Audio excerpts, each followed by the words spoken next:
Good to go.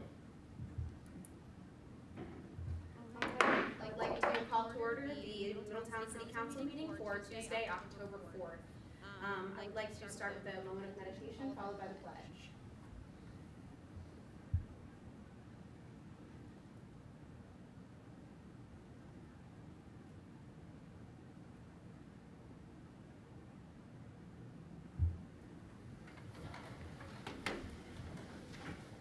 I pledge allegiance to the flag of the United States of America and to the republic for which it stands, one nation, under God, indivisible, with liberty and justice for all. We'll go ahead and get started with our citizen comments tonight. The first card I have is from Candace. Oh, call the roll. I'm sorry. I'm out of practice. My first time. Can we please have a roll call? Mr. Farrell. Here. Ms. Nenny. Here. Mr. Moon. Here. Mr. Meterspaw. Mayor Connery. Make a motion to excuse the mayor. Second. Ms. Nenny. Yes. Mr. Moon. Yes. Mr. Meterspaw. Yes. Mr. Farrell. Yes. All right, now we're ready for citizen Yes. comments. And first up, I have Candace Keller. This is our podium, right here. Yes. It should be shorter. Candace Keller, 3430 Central Avenue, Middletown, Ohio. I'm here to address the council on the need to continue the moratorium that prohibits the cultivation, processing, and retail dispensing of medical marijuana within the city limits. Ohio legalized medical marijuana 60 days prior to my taking office in the Ohio legislature. I served on the Ohio Health Committee during my entire tenure in the Ohio House and heard hours of testimony on a number of bills regarding issues regarding marijuana use. The prevailing problems with medical marijuana have not changed. Foremost, there remains insufficient evidence to support marijuana as an effective pain relieving agent. As such, it is state law, but now we must decide what we want for Middletown, and the city will now take the lead in this matter. I'll focus on the one prevailing concern that I have alone today, and that is the effect on teenagers who may intercept legalized marijuana in Middletown. Marijuana has a particularly insidious effect on the brains of teenagers. In states where medical marijuana is legal, the number of teens visiting emergency rooms with cannabis in their systems rose significantly, costing those communities financially in a number of ways. In Colorado, the number of teens quadrupled in emergency rooms following their marijuana legalization, mostly from mental health issues. More than 50% of those hospital visits were made by those having no health insurance. People believe that marijuana is always safe, but it is frequently not. Regulation of the purity of the product is still in play. More than half of hospital marijuana-related visits show that teens have other drugs in their systems as well, including alcohol, amphetamines, cocaine, and other drugs, proving that marijuana is both a gateway drug and an added detriment to clarity. Other long-term risks associated with teens are respiratory issues, increased risk of cancer and heart attack, childhood development during and after pregnancy, and increased nausea, vomiting, and dehydration, as well as breathing problems. Middletown City Schools do not need one more thing to contend with following the COVID interruption last year. In states where medical marijuana has been legalized, high school test scores have dropped significantly and dramatically. Lethargy among students increases and unemployment rates rise, and this is not what we want for the city of Middletown. How would this affect our law enforcement and emergency responders? Law enforcement would see more impaired drivers, and the monitoring of those underage users would actually add an additional burden to our already stretched police department.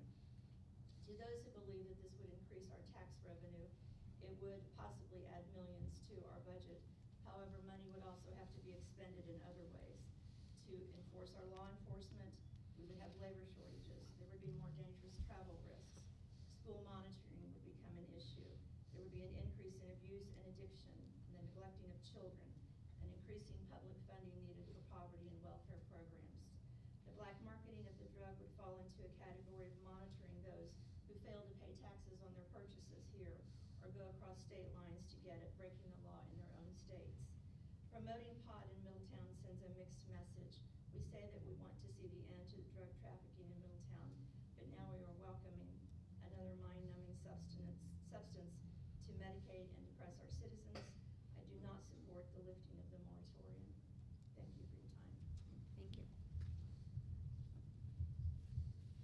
next comment I have is Jennifer Chen.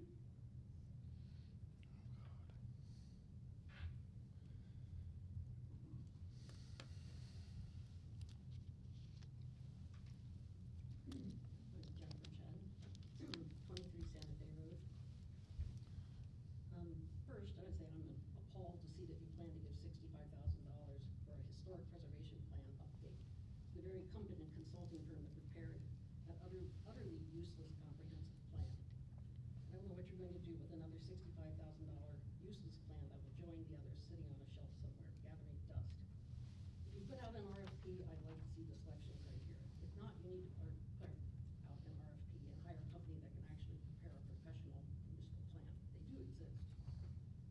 At the last meeting, I spoke about how ARPA funds can be used to help Middletown individuals, households, small businesses, and nonprofits still reeling from the triple blow of pandemic loss, inflation, and the housing shortage affordability crisis. I want to clarify that I wasn't trying to convince you to fund the dignity buses. It's been my mantra from the beginning of my work with the Unhoused Action Circle that it would be nice if Middletown would partner with us on our efforts. But if you won't, that's fine. We're going to do it anyway, with or without you. And we are. Things are moving very quickly.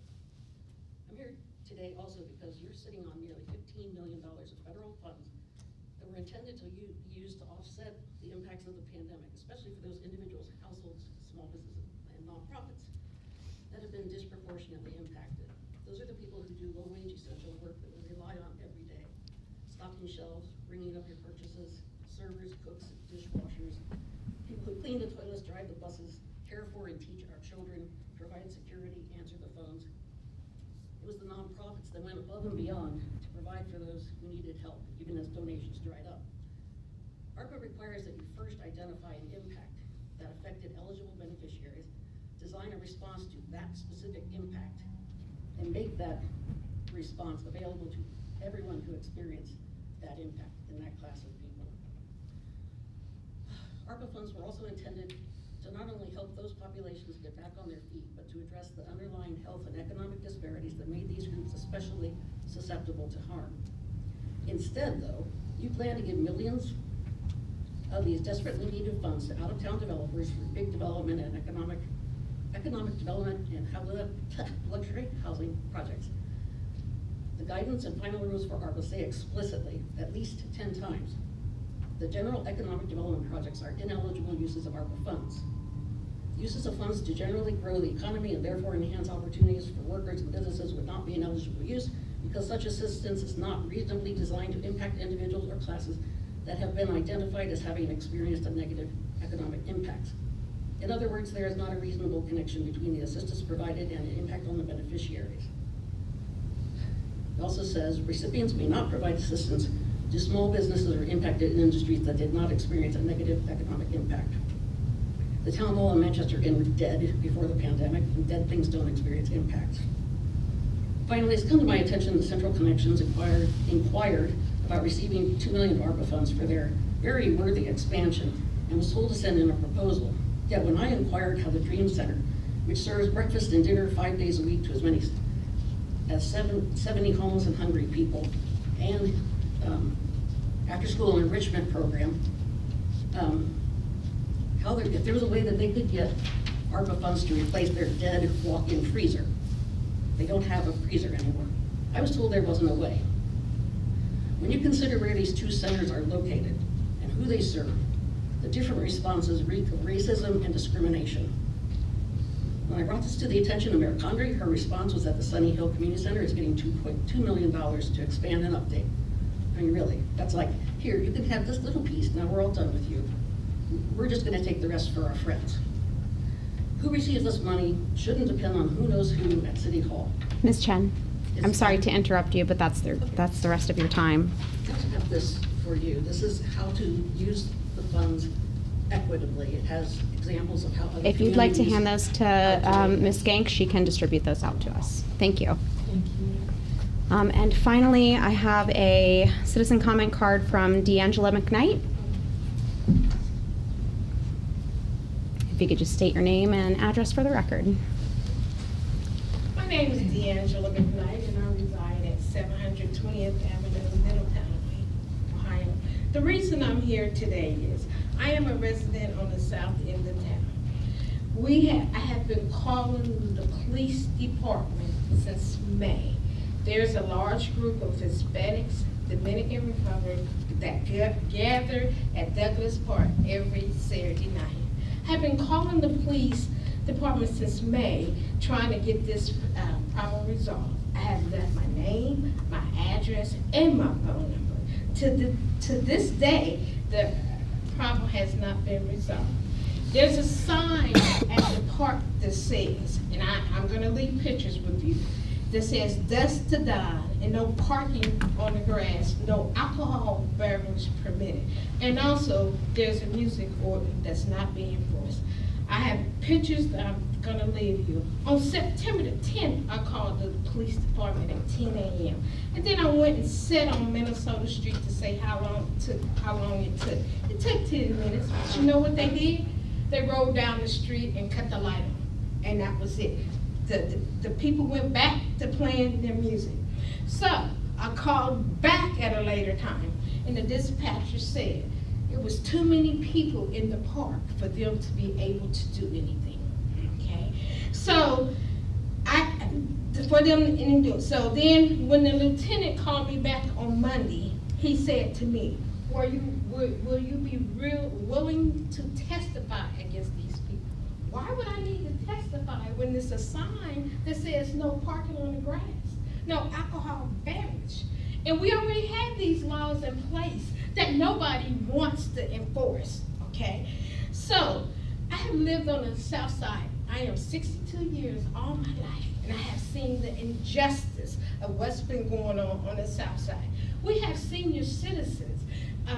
One of the senior citizens asked me to bring this and give it to you all. We should not have to be dealing with music, loud music, from 6 p.m. to after 12 or 1.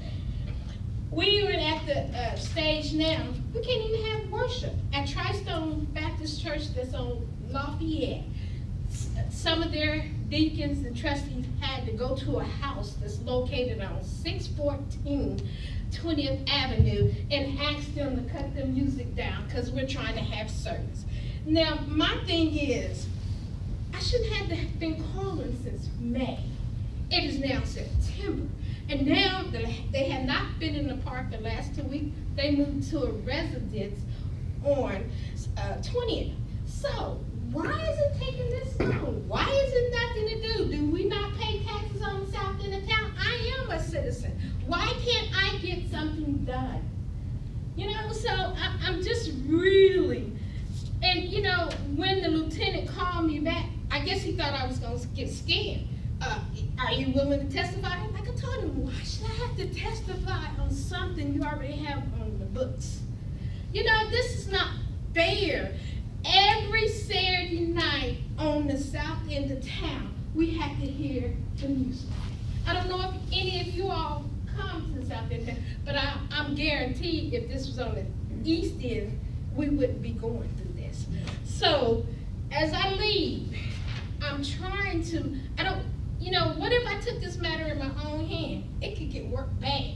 But I'm not doing that. I'm calling. You can check with the police department and see how many times I have called. And also, the senior citizen has a timeline that y'all can match to see how long we've been calling, and nothing has been done. So who would like the pictures and our concern? Ms. McKnight, Thank you. that finishes your time here. Yeah, if you could leave everything with Manager Lawley. Yeah, thank you very much.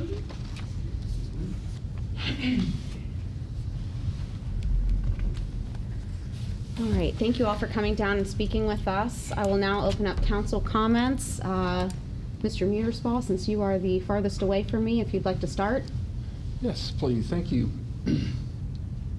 First of all, I want to say in our audience, thank you to Michelle Novak for coming. Michelle's a school board member who's stepping down, and glad you're here tonight. It's hard to serve for years, and it does drain you. I know, I feel you, but thank you for your service and what you did, and it's good seeing you tonight.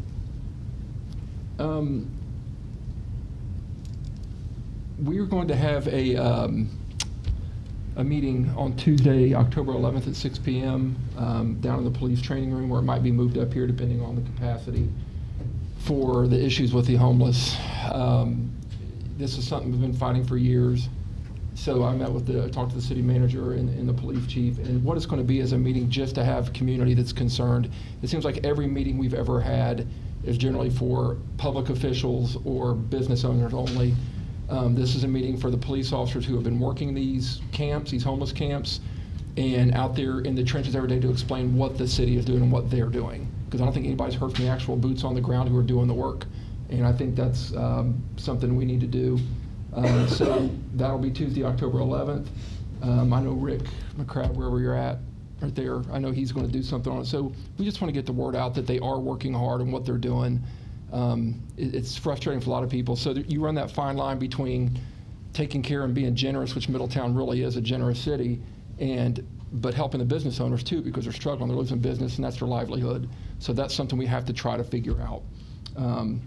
Also, if you haven't seen the fire truck downstairs, take a look at it. It's beautiful. It'll look good in the new fire station, something we badly needed for response times. That's all I have, Vice Mayor. Thank you. Mr. Moon? Yes, thank you. Just 2 items. I'll echo Rodney, Michelle, thanks for your service. Best of luck to whatever comes next. Look forward to seeing it. On that same note, I want to extend congratulations to Dr. Keith Bricking on his promotion to Chief Clinical Officer for all of Premier. He's been a great partner for the city and for me personally here in the city. So we'll certainly miss seeing him, but wish him the best and whatever the future brings with Premier. And then on that same note, want to congratulate Kevin Harlan for his promotion to President of Atrium Hospital. Don't know the man, never met the man, but certainly look forward to getting to know him and getting him involved here in the city. That's all I have. Thank you. I have nothing else other than what's been said. Thank you. Thank you. And I guess I will just finish out by thanking you all for joining us here on the 4th floor of the city building. We are up here because they're doing some work on our council chambers downstairs. So we'll look forward to getting back down there into some nicely improved, hopefully a little more weather climactic chambers down there. Our mayor is not here because she is competing in the world skydiving competition this weekend. So I just want to wish her and her team safety and luck, and hopefully they are able to bring a win back to Middletown. That would be pretty cool. So best of luck to them, and that's all I have to add tonight. Thank you. We'll move on to the city manager reports if Mr. Lally would like to present that. Vice Mayor Lenny and members of council. Got a couple things tonight. The first thing on the city manager's report is I have invited Energy Aggregate to give a little, they're not working. I'm not working. You're right. No, you're okay. Look, Is that one working? yep, this is for this room, That that's one's for the good. recording. Okay. I'll get closer. So, as I was saying, I've invited an energy aggregate here this evening. What an energy aggregate is they're a business that does the selling of energy, gas and electric to users of such. And so what I've done is invited Energy Alliance, who's an independent energy broker and consulting firm that provides comprehensive energy procurement for communities. And the 2 individuals who are representing this company are Rich Suris and Tim Abbott. Some of you may remember Tim was worked for Duke Energy for over 30 years and had the Middletown area under his jurisdiction. And Tim was a very good friend to Middletown, helped us over the years, not only when we had power outages, problems with gas, and he was very instrumental in getting Middletown a lot of grants that a lot of the city-owned buildings could use in terms of updating our lighting systems. Unfortunately, Tim could not be here tonight because he's down in an area of Florida where he lives now that was damaged by a little storm that went through last weekend. So he sent some pictures. But Rich Suris, who is the Chief Operating officer of Energy Alliance is here tonight. And what I did is ask him to come up and give a little bit of an education for us on how these energy aggregates work, because a reason for this is undoubtedly we are probably going to see an increase to our citizens in trash fees, possibly water usage and sewer usage fees in the coming months. There's really no way around it.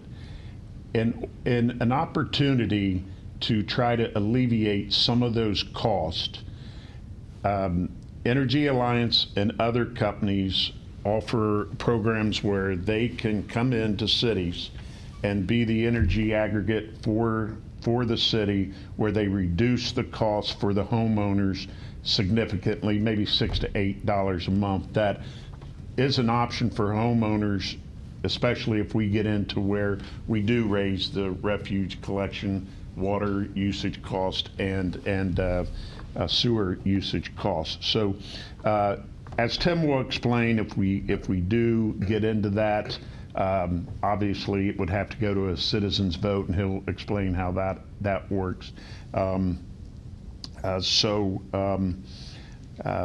If Tim can come on up, I'll let him go through. He has a PowerPoint presentation, and he'll explain how this works. Like a lot of people now, I know my father-in-law, he goes out and shops for different energy prices for his electric and his gas. This is kind of, a company does it for our citizens, and as he'll explain, a person could opt out of it. They do it for several communities, which he'll show you. Westchester, Liberty Township, I believe, are all part of it, and some other cities. So Tim, thanks for coming, and Rich, it's yours. Thank you. Would you be more comfortable holding that? Sure. And he's got a PowerPoint, and I'm not sure how we're doing, if Mike's doing the PowerPoint. Mike's got it. So when you want the slide changed, just ask Mike, say next slide. Thank you. My name is Rich Grace. I am from Energy Alliances. We're an energy consultant based out of Sycamore Township. The company itself has been around since 1985, and right now we work with roughly a little bit over 35 communities on their aggregation programs. And we currently have more than 60 active electric and gas programs. So as Mr. Lally had said, we were invited tonight, mainly with Tim, though he couldn't be here. He was hoping to be here to be able to speak to you about that. Obviously, I'm here to kind of fill that role, to talk a little bit about what is shopping at first, and then a little bit about what aggregation is, and then maybe something for the city to consider over the next few years, as it does show that rates with Duke are likely to increase. Next slide, please. So before we even get into aggregation, let's talk a little bit about how the whole shopping thing works. So I think we've all gotten letters in the mail, we've all gotten phone calls of people wanting you to switch. So how does it all work, and where does Duke kind of fit into that? Well, at the very top is where you have your generators and your suppliers. So these are the people who own the power plants, and they either generate the energy or they will buy it wholesale from a generator themselves. They then put it on the line, and that's where Duke comes in. So Duke is in the middle. So they sold their generation years back. They don't generate at all. So they're in the middle. So they're the ones who take the power from the generators and suppliers, and then they distribute to the end-use customer. So whether it be our homes, our businesses. So I think a lot of times when it comes to this, and some hesitation for people to consider shopping is, well, I want to stay with Duke. Well, you'll always be with Duke because they're in that middle portion. They're the one. Their sole job, and the only way they make money, is to make sure that the electrons make it from a generator to the end-use customer. At the very top, actually, because Duke is not a generator, that's all auctioned off. So people who want to say they stay with Duke, even though they take their default service from that very top, it's actually outside companies who bid on that. So it's actually not Duke at that top portion. So when looking at aggregation, or looking at when you shop on your own, really what you're doing, you're picking that top portion there. You're saying, I'm willing to sign a contract with a person out there at the top who's willing to supply my energy at X price. And then it's all worked out with Duke as far as how those electrons flow. But the actual dealings themselves, it's a financial transaction on negotiating, whether you by yourself or in a group, at that top portion on what what rate you're willing to pay for the supply. Next. And then the gas is the same way. So again, it's the producers and the suppliers who are on the top. It's their job to make sure there's enough gas that gets put on the pipeline. It's Duke's job to make sure that it flows to the end use customer. So when you choose to shop with a supplier, all you're doing is negotiating that top part of the pyramid. What price you're willing to pay somebody to supply the gas. But Duke still takes care of that middle part, both the gas and electric. We'll call that distribution. When you shop, we still have to pay them. There's certain flat rates, there's certain other usage-based rates that we have to pay them. They're in the middle, again, because their sole job is to make sure that everything flows. Next, please. So aggregation, as Mr. Lally had said, it's the ability for cities, villages, townships, people to come together to say, hey, give us a price for everybody, every eligible account inside of the, in this case, the city, and to see if we can find favorable pricing and/or terms and conditions than somebody could find on their own. Though, people shopping on their own is great. It takes a lot of work. It can take a lot of work. It can be overwhelming. I had moved houses about 4 years ago. I'm in a community without an aggregation, so I went onto the Public Utilities Commission website to look at what offers are there. I'm in this business. I've been doing it for over 20 years, and it's overwhelming to make sure you find the right price, make sure that termination fees, things of such. So having an aggregation helps to kind of cut some of that out, because you're going to have an independent third party like us sort of vetting that, and then obviously yourselves as council members to sort of see what the prices are and to be able to vet some of that and take some of that uncertainty that we could see when people shop on their own. So to kind of throw it out there right now, Duke's average rate for generation is about 6.7 cents. We're talking to people now who want to get into some of our programs. They had shopped before and prices were great, but they're renewing and they're now paying 12 cents for generation when Duke is charging 6.7. So because they had decided to shop on their own, they've been auto-renewed, those rates have skyrocketed. And we've seen similar things in natural gas, where Duke is, for natural gas, again, supply is roughly about $1 per CCF. We're seeing people that are paying $1.50, $2, because they have to keep an eye on their own contracts. So that's where the governing body can offer options, again, for the community to be able to do something. It's managed, or gets at least governed by the Public Utilities Commission of Ohio, so it's not as if you can go out and do anything. You would have to file to become an aggregator after voting. We'll kind of go through some of that process before. And it is managed by the state of Ohio. So again, there are things that the city would have to do to make sure that they're in compliance of Ohio law to be able to do that. So, again, some more guardrails around being able to protect the residents and small businesses and some of these options. Next.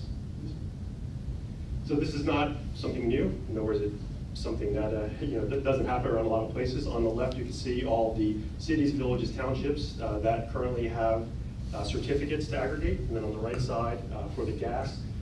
As you get towards parts of Butler County and parts of just northwest of Dayton, some of those are filled in because those are rural co-ops. So you can only do this in areas that are publicly owned utilities. So do AES. So that entire map will never all fill in because you can only do industrial utilities. Next, please. And then on the right side, so this is a map of some of the communities of your neighbors that we work with. So Westchester, Liberty, Fairfield, Turtle Creek, Clear Creek, Beaver Creek, Hanover, all communities that have put their trust in us to work with them on aggregations. So again, we have a pretty good hold of Hamilton County, Butler County, parts of Warren, parts of Claremont. A lot of the biggest areas around have, again, decided to put their faith in us to run active programs for them. So who's eligible?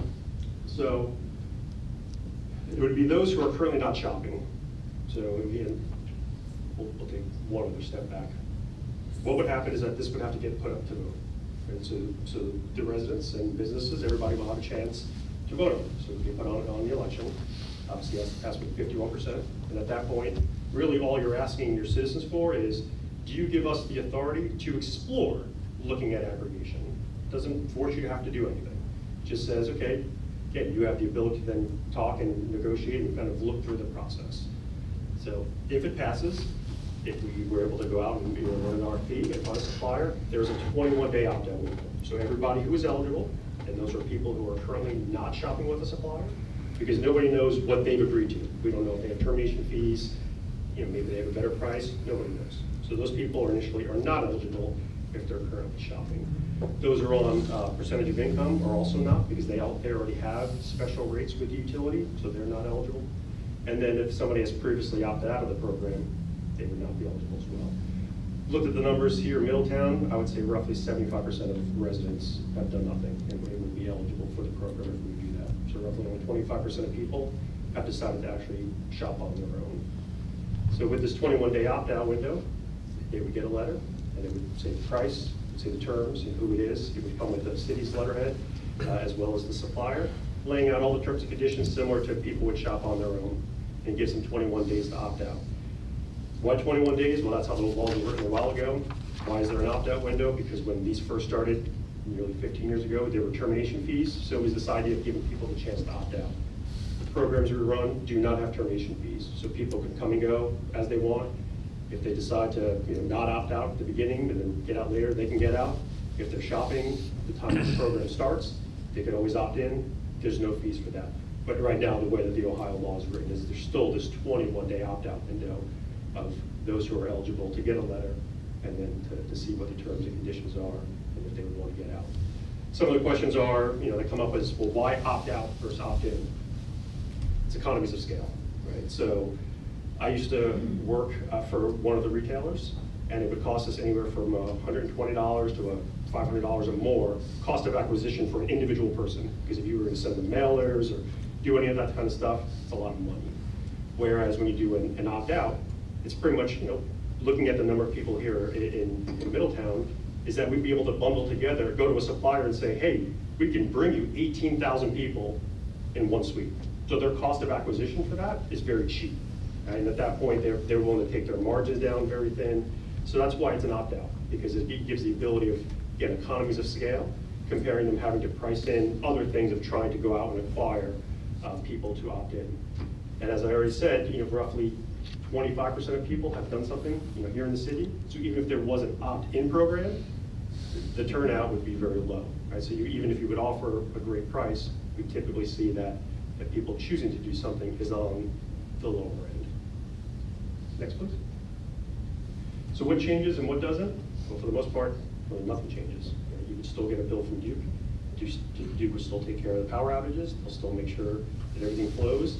And they started from the beginning. It's really just a financial transaction. And it all happens in the background, and it becomes a line item on the bill. Right now, if you are currently not shopping, you would see 4 riders on your, if you look at your Duke bill, see 4 riders. Those are the ones that are bypassable, and it talks about that actually in the paragraph about the price to compare. Those 4 go away, and it would get replaced by the supplier on who's selected for this. So it doesn't change anything on how bills are run, how they come through.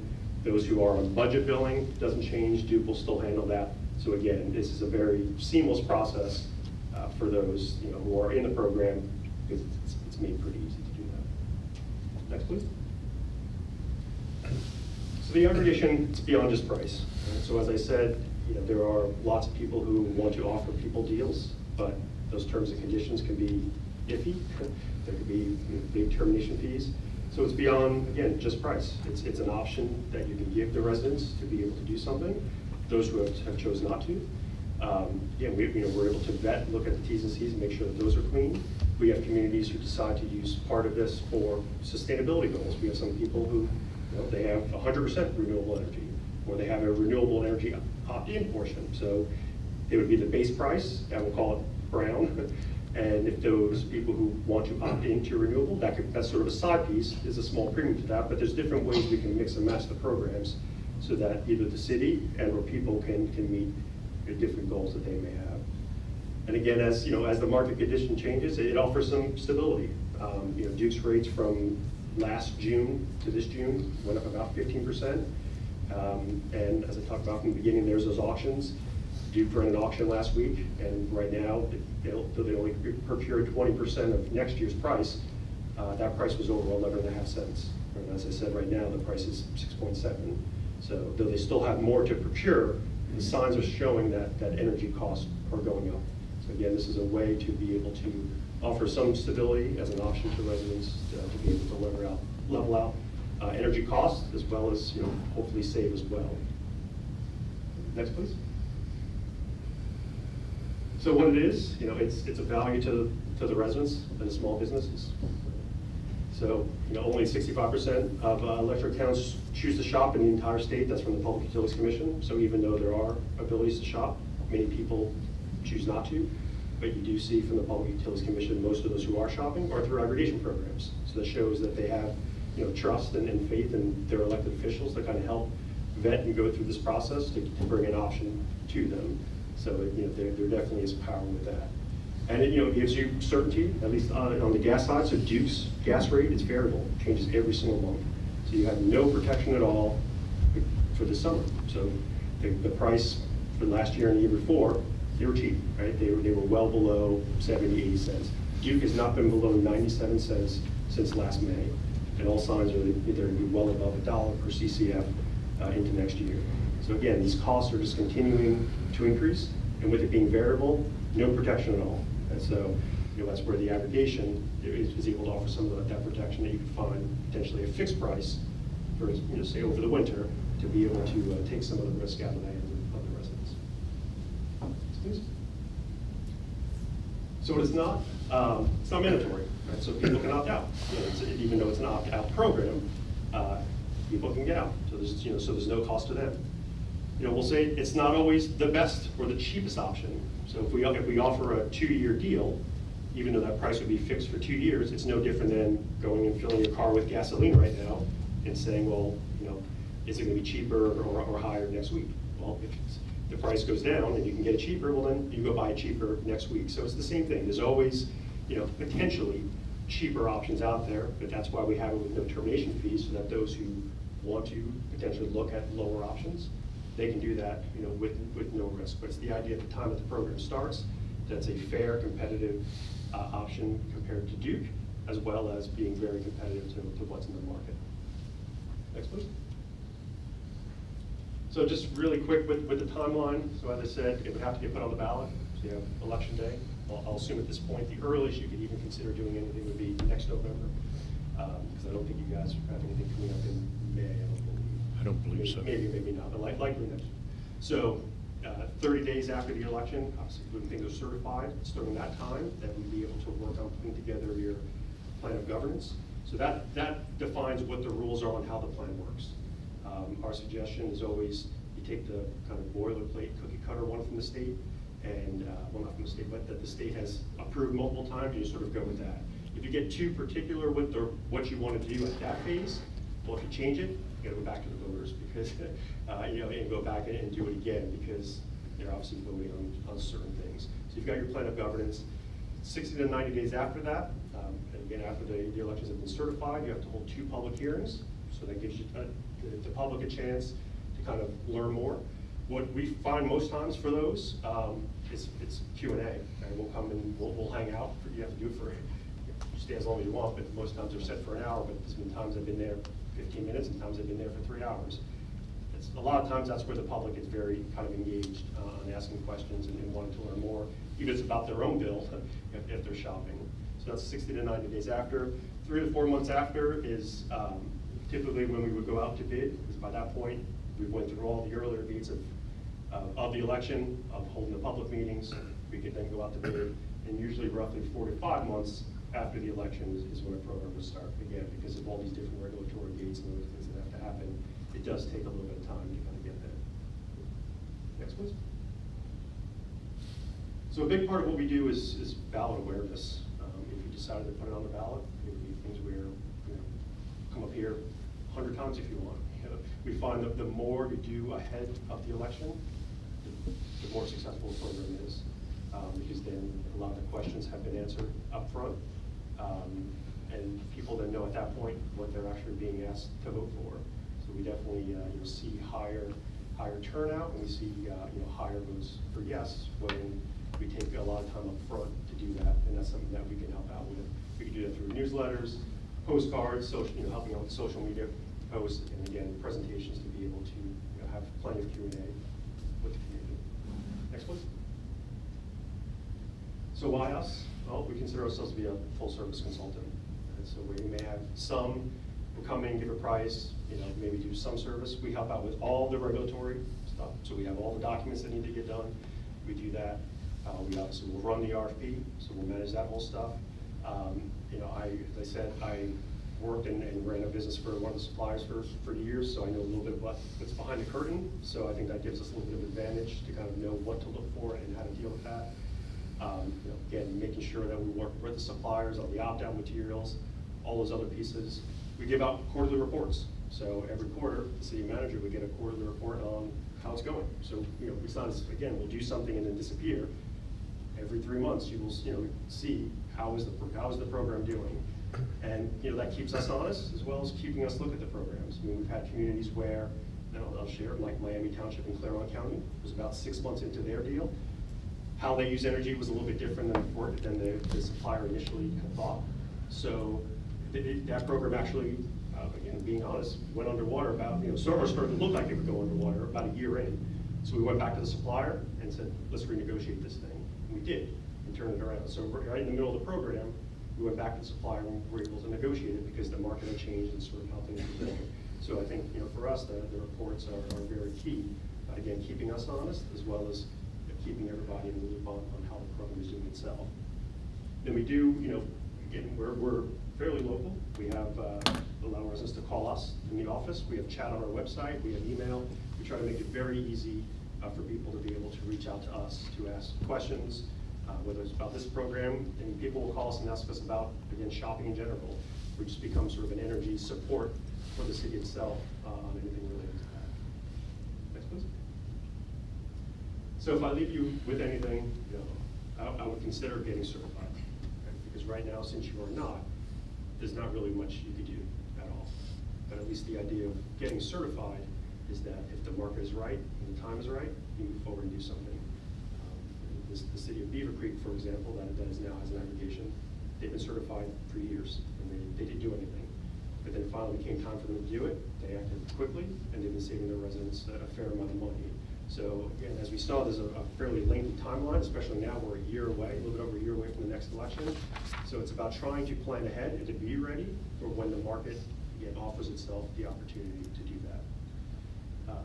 It's your program, right? So you control it. So where, again, there are other groups who, may kind of group people together. We do that in the sense that we'll do it under your own certificate and manage it as your program. But there are other groups who you kind of enter in with their program. When you do that, you lose a lot of control on what you want to do. So again, this is your program, and it would be how you want to do it. And also, you don't chase price alone. It would be no different than trying to chase gasoline prices for your car.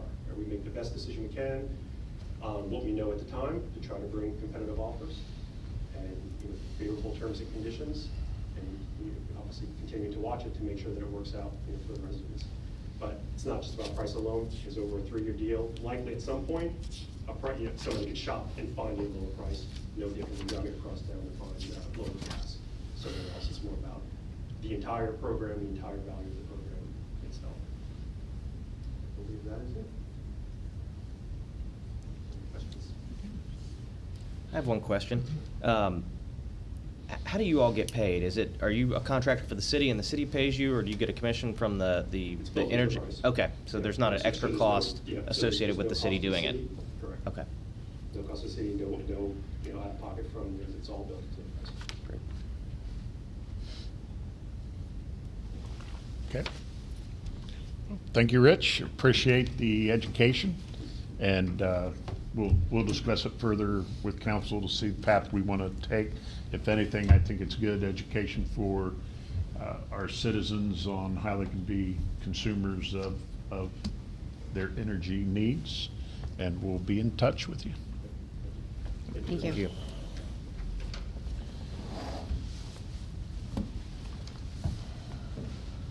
That's all. Battery's going low. Maybe. Okay, I'll just have to talk louder. This is green, that's all I wanted. Yeah. Okay, next up is our budget presentation. And Mike, if you can go ahead to get our initial slide up there I've got lights in my way, so it's kind of hard for me to see that one. The first thing, council, is our budget presentation for tonight will be covering public safety, the public safety budget for police and fire.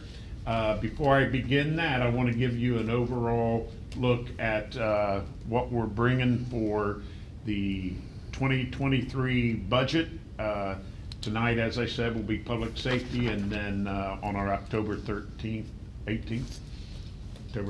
we'll bring the other part of the budget, the rest of the departments and such. But if you look there on this first slide here, you should see our projected 2022 general fund balance of $14,991,254. So we're expected to finish with a general fund balance at 40.1%. If you recall, a little over a year ago, I believe council under the formal administration passed a resolution basically that said they were, over the next several years, would take the general fund balance down to about 20%, and projected a lot of that cost going to capital improvements. When I came in, and some of us realized here over the last year, we were having a serious human resource issue in the city. We've lost over 30-some employees in the last year, and I seen we were losing some very experienced employees, and they were going to other communities around us at pretty significant pay raises. So that's why I'd come to you in the past with the 5% across the board pay raise for everybody in some of those departments. Police, fire, dispatchers, et cetera, will be coming down the pike here over the next several weeks. And also there are some other reasons that we're going to have to address in the human resource end. And I think what we're going to show you here is there has to be a balance. There has to be a balance between taking care of our human resources and addressing our capital improvement needs. So that's what you'll see from us over the next couple council meetings.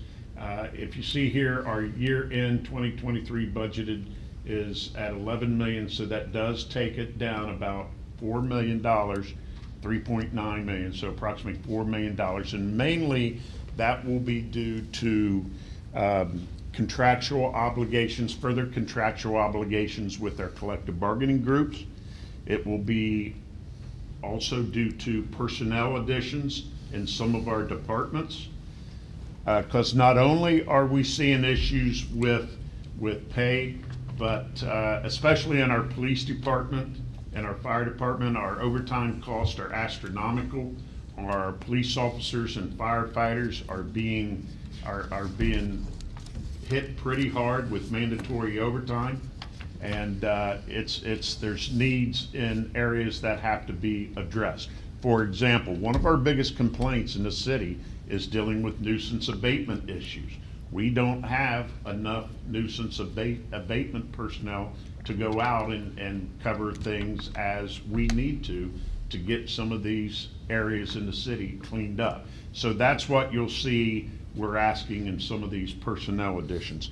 And then a large part of the increase is due to inflation, the cost of fuel, the cost of chemicals for our water treatment facilities, and general overall cost to operate day to day in our city departments. The cost, for example, I can tell you in the fire department, what a ladder would have cost 2 years ago is increased a good 30 to 40%, and there's other things in the fire department like that, and office supplies and things of those nature in all of the departments. So that's what is the overall arching issue with bringing our general fund balance down. I really don't see it as us operating in a loss in 2023. We're spending some of our reserve funds that we've built up over the last 5 years in areas we need to build. So as you see there, the 2023 increase in non-public safety cost will be about $380,000 $90,000, and the increase in public safety costs, $1.8 million, will be the addition of several employees in the Division of Police, which I'll cover, and one addition in the Fire Division. Mr. Next Lally, slide, please. Before you go on, can I ask a question? Yeah. Because it's on that same topic. It seems like we're obviously purposely spending down the general fund reserve, which I'm comfortable with. Multiple administrations going back have done that, and done that purposefully to use it on one-time costs. Are you saying that we're going to spend it down on recurring costs? Because we can only spend down $4 more million about one more budget cycle, and we'll be well below 20 and maybe well below 15% if we do that next year. So I'm not planning on spending, I mean, I can't look into the future and tell you Yeah. what our needs are going to be in 2024, but I'm hoping we stabilize in our human resources with what we're asking to put in for 2023. Okay. I'm just saying, because we're Yeah. going $4 million in the red this year without revenues that offset part that, of- that I $4 million understand that. So again next part year of this would be a is- real problem. It's going to, we're also going to have to do a lot of work in the end of our economic development, search out what we can to build our tax base and offset some of these costs. Okay. And, I mean, that's a lofty goal for us, but, you know, it's our job, and that's what we're gonna need to focus on doing.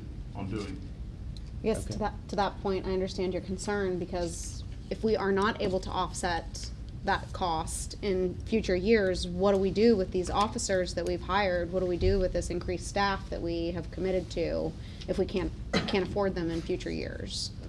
You know, at those times, you have to look at more drastic measures. Yeah. I know that's to always been the cut cost, fear but I of think we're a long spending way that down, general a bit of fund a way money away on. from looking at that as we approach the 20%. I remember many years through my time in the fire department, the city operated at 15% for years. As, you know, Councilman Muterspaw, I know we don't want to go down to that, and you know, that's our answer. Our answer is to push. I think Middletown is positioned well to expand our economic development efforts and to bring new employees to Middletown to offset these costs.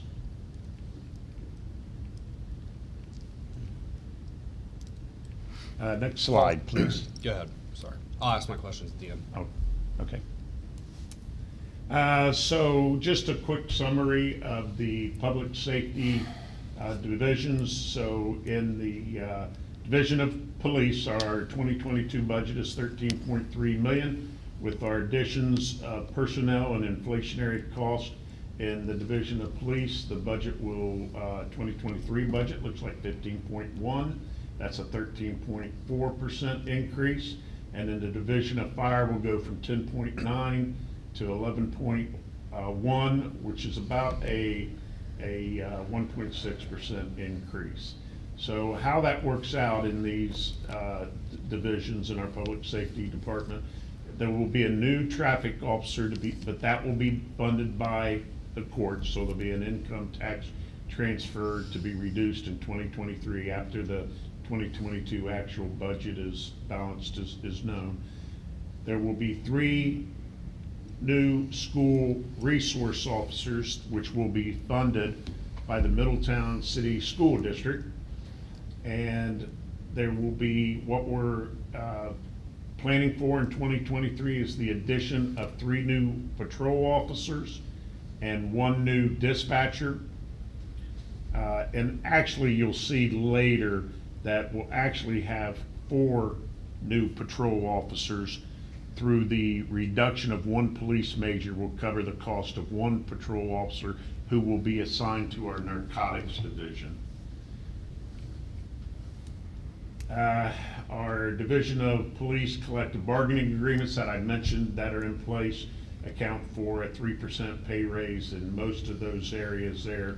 Sergeants in 2024 will see a 3.25% increase. Our our corrections officers, dispatchers, and police civilians will be decided here as negotiations are currently underway. In the Division of Fire, we are placing one new fire lieutenant to be funded by the general fund in our Fire Prevention and Training Division. And our fire union cost of living increase, they'll see a 3% increase as of January 1st due to the collective bargaining agreement. Next slide, please. Specifically, this is the breakdown of the Division of Fire. The Division of Fire is broken into the Fire Administration, the Fire Operations, and Fire Training and to Prevention. So you'll see the biggest increase in the Division of Fire in the personal services is the addition of a training lieutenant in the fire prevention and training area, specifically in our fire investigation and fire fire marshal office. We currently have one person in our fire marshal's office who's in charge of fire investigations, and our overtime costs for that individual are significant, and his workload is significant. Once again, this was a department that had 2 individuals in it, and in 2014, when the cuts were made due to the economy, this was an area where the position was cut out, and one of those things where the word of the day there was do more with less, and it's caused a significant workload issue on that fire marshal who was in that position. And as I said, the budget in 2023 assumes a 3% cost of living increase for January 1st, 2023. Next slide, please. Some of our goals and objectives for the Division of Fire includes continuing implementing the 2017 strategic planning study and continuing the 2018 deployment and staffing analysis. Both of those were conducted by the Ohio Fire Chiefs Association. We'll continue to gain cooperations with other key organizations and city staff in our response to opioid overdoses and attempt again to reduce these incidents by 10% by December 31st, 2023. And mainly that is due through the efforts of our, what we used to call the heroin response team. What they continue to do is look at the overdoses they've had in the prior week and reach out to those individuals to try to get them steered into rehabilitation services. We will continue to identify and apply for capital grants for the purchase and replacement for older equipment, such as our air quality monitors, our cardiac monitoring equipment, and capnography devices. Those are devices used by our paramedics to do patient care out in the field. Those pieces of equipment right there are significant cost items. I can tell you an EKG monitor that we use out in the field can cost well in excess of $35,000 per device. We have been successful in the past in gaining various grants for the purchase of these items, and we'll continue that in 2023. We will develop a fire administration succession plan as we had before. We promoted Chief Snively at the last meeting, and Chief Snively will, in 3 years, will reach his maximum 8 years in the drop program. And so we want to make sure we have a succession plan throughout our officer corps and especially in our administration, so the Division of Fire is properly prepared to continue to offer great services to our community. We will prepare and train all city divisions as we have over the last several years in Middletown's community disaster plan, and we will continue to develop the facility improvement plan. In other words, we're continue to work on the building for the 4 fire stations over the next several years. Next slide, please. The Division of Police is broken up into administration, criminal investigation, uniform patrol, narcotics, police services, police and fire dispatch, jail management. As you see, one of the larger areas of that we're adding individuals to is our uniformed patrol. It adds a traffic officer, 3 school resource officers, and 3 patrol officers, and in our narcotics division, one officer. This is greatly needed. I will tell you, we do have a personnel crisis in the division of police. Our officers are constantly being mandated to work overtime, especially on the weekends, and it is taking its toll on our patrol officers. And you know, we're really not saving a whole lot of money there, because when you pay a person to work an overtime shift, you're paying them at a time and a half rate. Additionally, once again, since our cuts from 2008, then again in 2014, when I hired in, and I'm sure when Chief Muterspaw hired in, we hired in at the same time. I know in the Division of Fire, we had about 92 firefighters. In the Division of Police, you guys had 98? 93. 93. Now we're down to 81 in the Division of Fire. Chief Burke, what are you at now total? 67, and the personnel are doing double the work. Our calls for service have doubled, and we've had a significant reduction. It's taken its toll on our human resources. So that's a big part of the increase in uniform patrol. The narcotics, assigning a patrol officer to narcotics is something that we feel is important, because today when the narcotics group works and they need to make a pullover, or they need a uniformed officer for purposes, they have to wait until an officer frees up on the streets so they can implement this.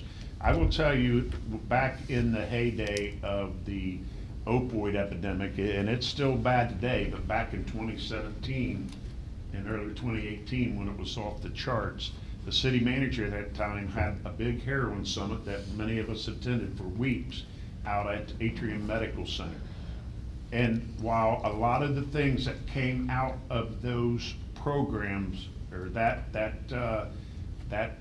those meetings worked, I'll tell you the one thing that worked the most, and that was enforcement. And if we want to clean up Middletown, if we want to put a dent in getting drugs out of Middletown, it's got to be through enforcement, and it has to be by more officers on the street. The lady who came up here tonight, she said it took 10 minutes for an officer to get there. That call for service, and I'm not trying to minimize her situation, but it's not seen as it's not seen as a priority call. You probably had several officers out there on reports of shot fired. We get them every night. That's a priority call. So we have to give these officers on the streets more personnel to be able to do their job so they can protect the citizens of Middletown.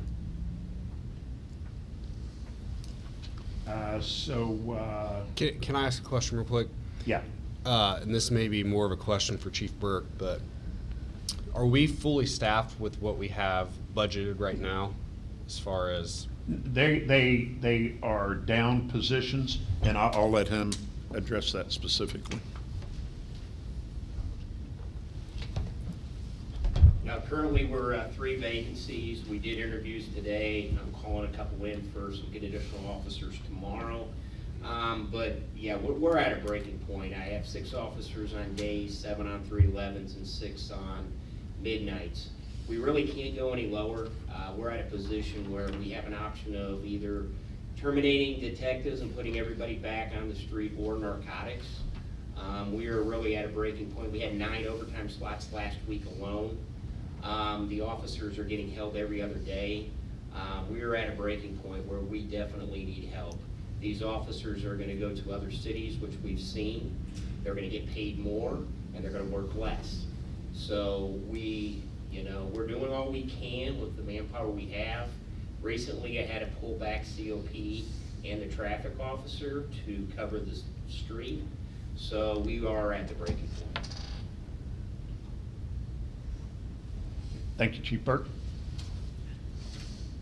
Next slide, please. The Division of Police goals and objectives. I should have had him do this while he was up here. He knows them better than I do. Crime and calls for service reduction. Continue to reduce Part 1 crimes and calls for services. Capitalize on the animal control position to work with the department. Train personnel to improve employee job performance and learn new trends in law enforcement. Maintain relationships with outside agencies to utilize track force strategies. And an example of that is the flock cameras that you recently approved and we're getting operational. Utilize additional new traffic officers for both speed and accident reductions throughout the city. Reduce use of force situations as well as continue the reduction of citizen complaints, and finalize the accreditation of the police department in 2023.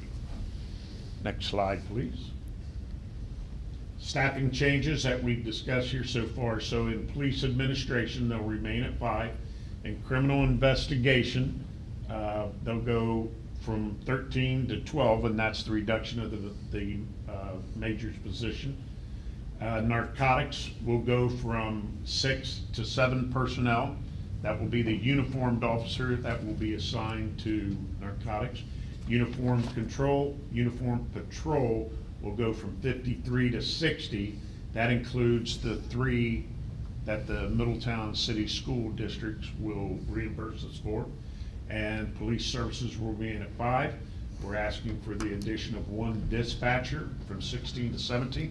Currently, the shortage in dispatch is causing a significant amount of overtime to the point where we have to use police officers and firefighters to fill in at overtime rates to cover the dispatching. And jail management will remain at 12.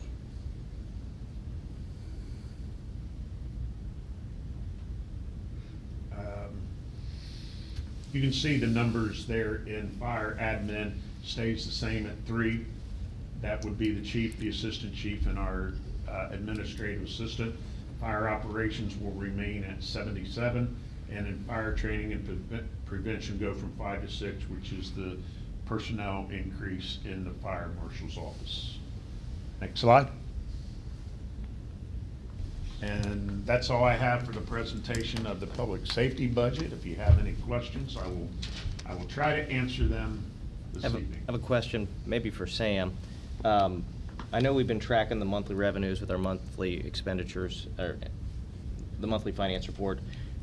The 39 we ended with at the end of last year, we're up a little bit over that. Do you know where we are year to date? For income tax? Well, just general fund revenues, property tax, income tax. So I think we're probably going to trend closer to that 39 than closer to the projected 37, which I can appreciate the conservative approach. Yeah. So that makes me feel a little bit better after reflecting on the previous conversation. Is that what finance expects? Yes, we always try to budget revenues conservatively just for that fact. But yes, they're trending higher than we Where initially 21 did. ended. Mhm. Yeah, so 22 should end higher than 21. Yes. Yes. And is there anything unusual in there that you wouldn't expect there to be some trend line there that would continue to at least keep that as a base? Is there any big, Not that I can think okay. of here. I'm sorry, you done, Tal? Yeah. So I think all of us up here can agree we need more staffing, right? We need more police. We need, Paul, you need help. Sam, you need help. Everybody needs help. I guess for me, where I'm coming from is, Paul, the plan is to, obviously, we're going to have to take a loss, which I don't think anybody wants to do that either. But we have our 2023 projected income tax transfer is 16,512,000, or yeah, 16 million, essentially 16.5 million. If we're taking a $3.9 million loss next year, and we're going to make this all up at some point by income tax, we are going to have to increase our projected income tax by 25% within just a couple of years in order to right the ship. And, you know, last year, for example, we brought in 19 million, so that would be safe. But the way I see it going, we're heading into a potential recession. And this is the staffing we need to fix everything, right? But is there a compromise or a 5-year plan? Because yes, we have things going with the town mall, we have industrial park, things happening. But is this so dramatic of a change so quickly that we put ourselves in some sort of jeopardy? That's what I'm worried about here.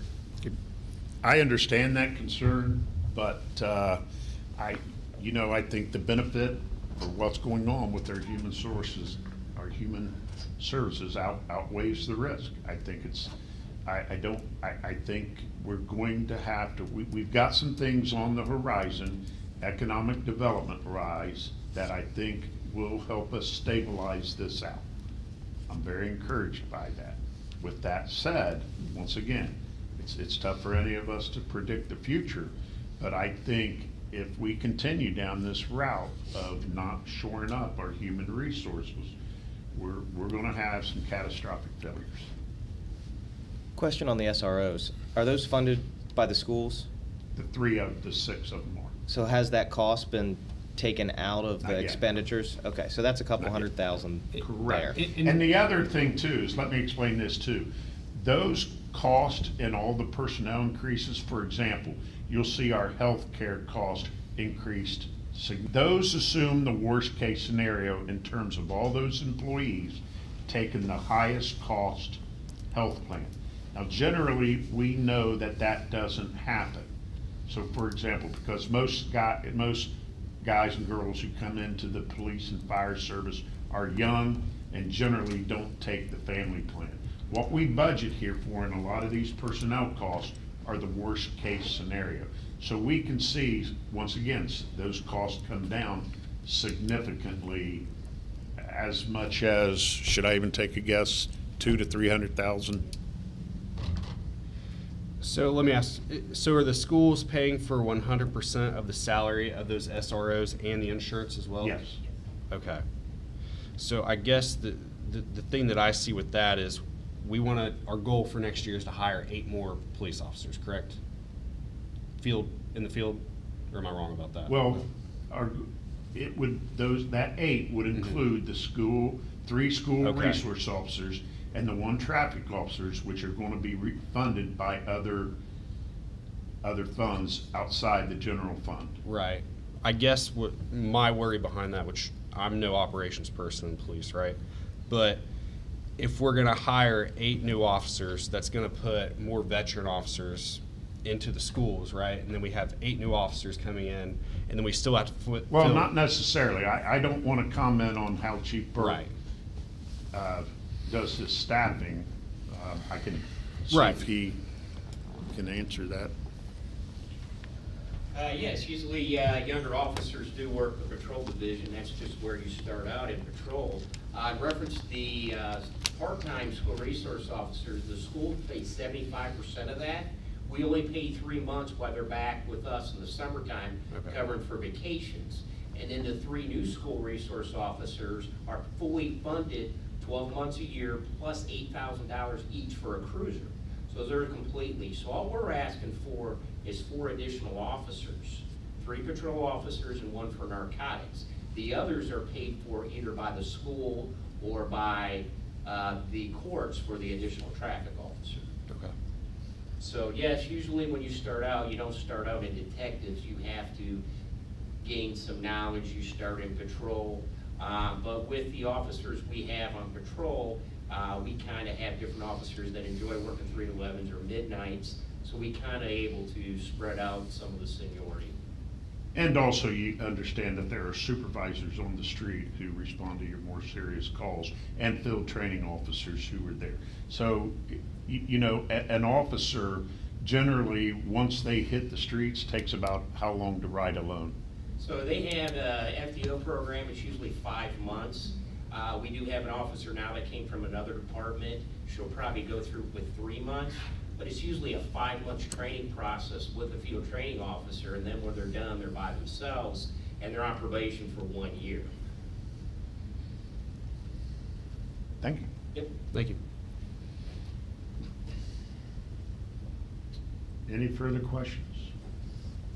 I know there's some skepticism about what the future holds, but you know, my opinion is, I'm speaking for myself, is that we've, as a city, have let public safety go for way too long, and we preach this. I mean, we can go back, but you know, the reason where we're at now is because we never fixed this over the last 30 years. We have a community member comes up here, you're generously exasperated because she's not getting help.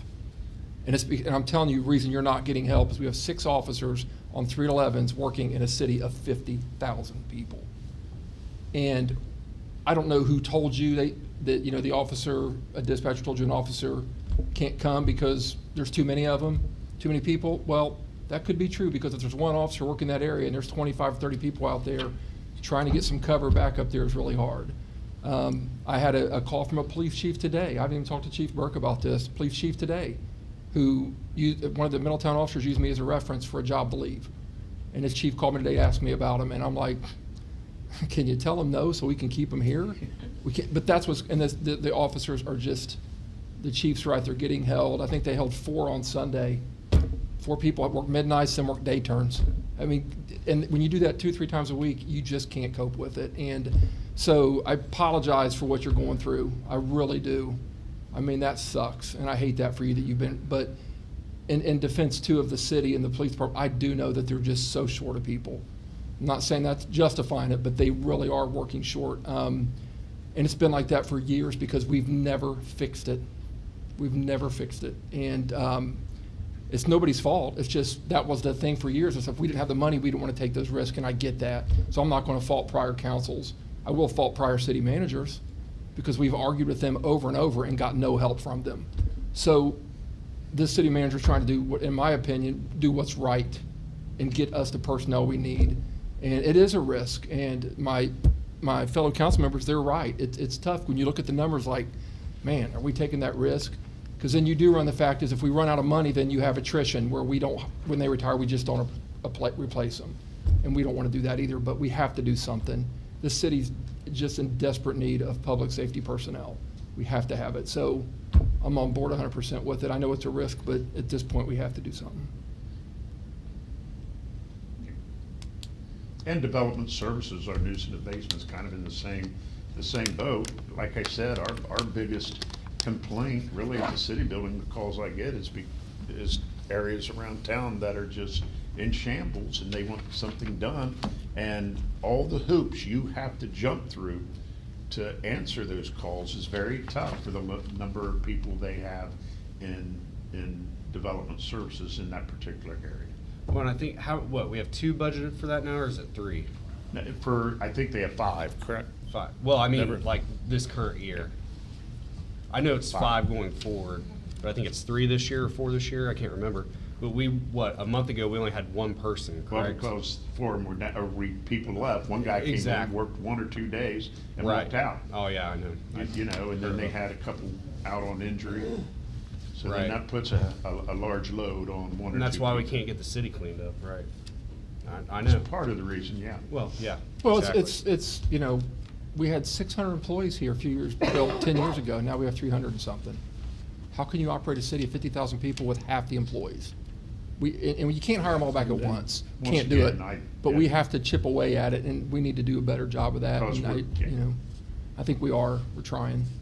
And I don't think that we don't need to hire these people. I guess from my perspective of what I was saying is if we're down 4 units already, and instead of adding 8 more next year, which would be a plus of 12, which I realize we have to get SROs, but it's just hiring people. We know the hiring issues we have.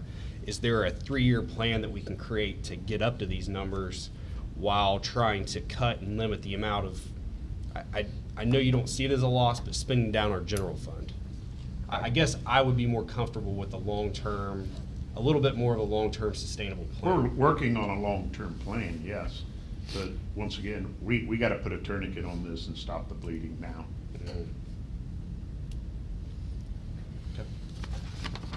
can I ask the chief a question? Chief, was there, are you guys still doing the recruiting, like going to the academies and the different trade centers and schools, high schools and? Yes, we're going everywhere we can, from career centers to high schools. They've gone to Columbus for a job fair. We actually got a officer from Eaton the other day. She's in the FPO process. So we're doing everything we can recruiting. So I think we have some real good candidates. We did some interviews this week, Monday, and we're at a point where I'm calling them in and giving them some conditional offers because there are such good candidates, we don't want to lose them to other departments. Okay. Just while I'm sitting here, I got a text, we lost one to Hamilton. So, you know, if we don't do something like the city manager says, we're going to lose a lot more because they're going to go elsewhere. Because like I said, they can make more money, they can work less, and it's at a point right now where you have to do something. I agree. It's gotten so tough, he had to hire a firefighter's son as a policeman. That ain't gonna work. Just out of curiosity and for the public too, let's say of your last 10 hires, how many were brand new officers versus officers with experience? Just a rough guess, I mean. I think we had 3 that had experience elsewhere, Okay. Which is crucial, and especially Right. with the FTO advancement. But if you look at the FBI data, it's 1.7 officers per 1,000. And then if you take into consideration of the violent crimes and the 2-man calls for service, then it goes up to 2.4 per 1,000. If you take that, say we'll take 2.0 times the 49,000 people in town, Right. we should have a minimum of 80-some officers. We're doing it with 67 cops. Yeah, the FBI study shows that. Yeah, and we have to do something or we're gonna lose more. You want me to suit back up? Well, thank you. Or you're sitting in the back of your cruiser? No, thank you. No, thank you, exactly. I don't want that. Well, good luck. I hate that you lost another one. I do. Thank you. Yeah. Any further questions? That's all I have. All right. Vice Mayor. If that's all we have for city manager reports, we will move on to the consent agenda. Amy, if you could present that for us. I'm sorry. For this evening, for the consent agenda, we have the approval of the city council minutes of March the 1st, 2022. To receive and file the following board and commission minutes: the Tax Incentive Review Committee of June 11th, 2021, the Civil Service Commission of July 21st and August 18th, 2022, the Planning Commission of August the 10th, 2022. To confirm the following personnel appointments: J. Mike Sell, Brian Jovanovich, Caleb Clemens, Drew McLean, Zachary Dapper, Aiden Matala, Quinn Smith, Daniel Obamale to the position of firefighter EMT in the Department of Public Safety, Division of Fire. To receive and file an oath of office for Alicia Moreland and Grant Morton, and to authorize the city manager to enter into a professional services contract with Terran Corporation to complete a well field study to support planning efforts for the city's well field in an amount not to exceed $62,720. I move that the consent agenda be approved as read and presented. Second. Can I have a roll call, please? Mr. Moon? Yes. Mr. Mueterspaw? Yes. Ms. Nenny? Yes. Mr. Farrell? Yes. Can we present the motion agenda? To approve an extension of the agreement with the Ohio Auditor of State and Clark Schaefer and Hackett and Company for independent auditor services for the city for audits 2022 through 2026 in the total amount of $282,600. So moved for adoption. Second. Can we get a roll call, Council, do please? you have any questions on this thing? I don't have anything to add other than what we previously discussed. All right. Mr. Mueterspaw? Yes. Mr. Farrell? Yes. Ms. Nenny? Yes. Mr. Moon? Yes. Item B is to authorize the city manager to enter into a contract with Electrical Process Solutions LLC for the construction of electrical improvements to the secondary building at the Water Reclamation Facility in an amount not to exceed $1,860,000. So moved for adoption. Second. Once again, this is something we've previously talked about. I don't have anything to add, other, if you have specific questions, I can let Public Works Director answer those. Seeing none, can I get a roll call, please? Mr. Farrell, Yes. Ms. Nenny, Yes. Mr. Moon, Yes.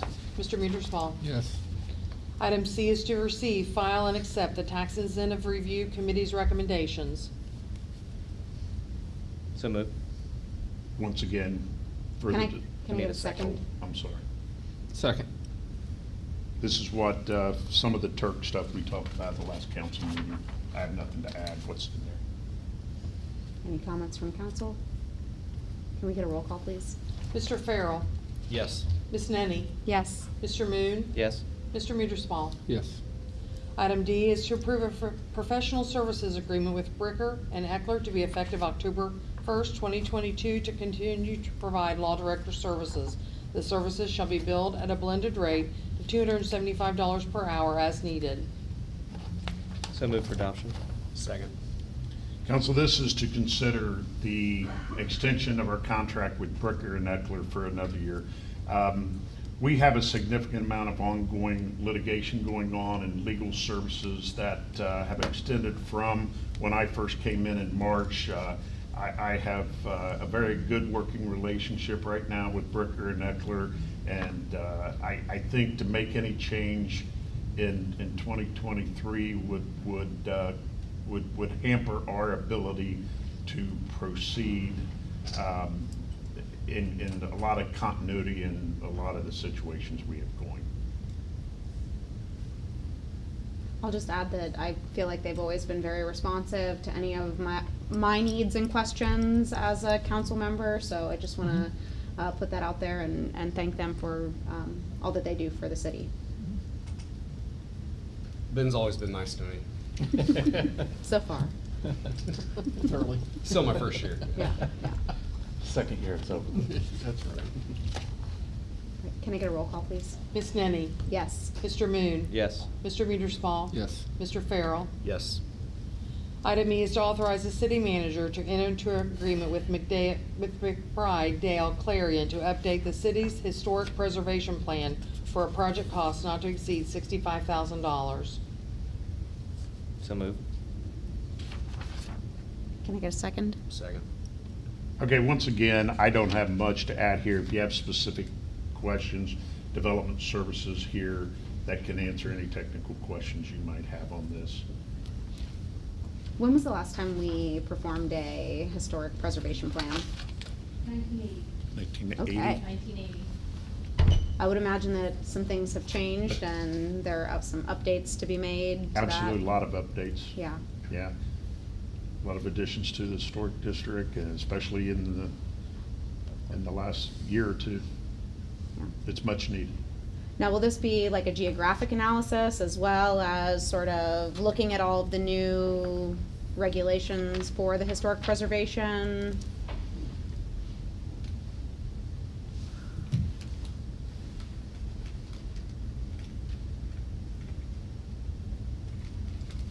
Thank you, Deborah.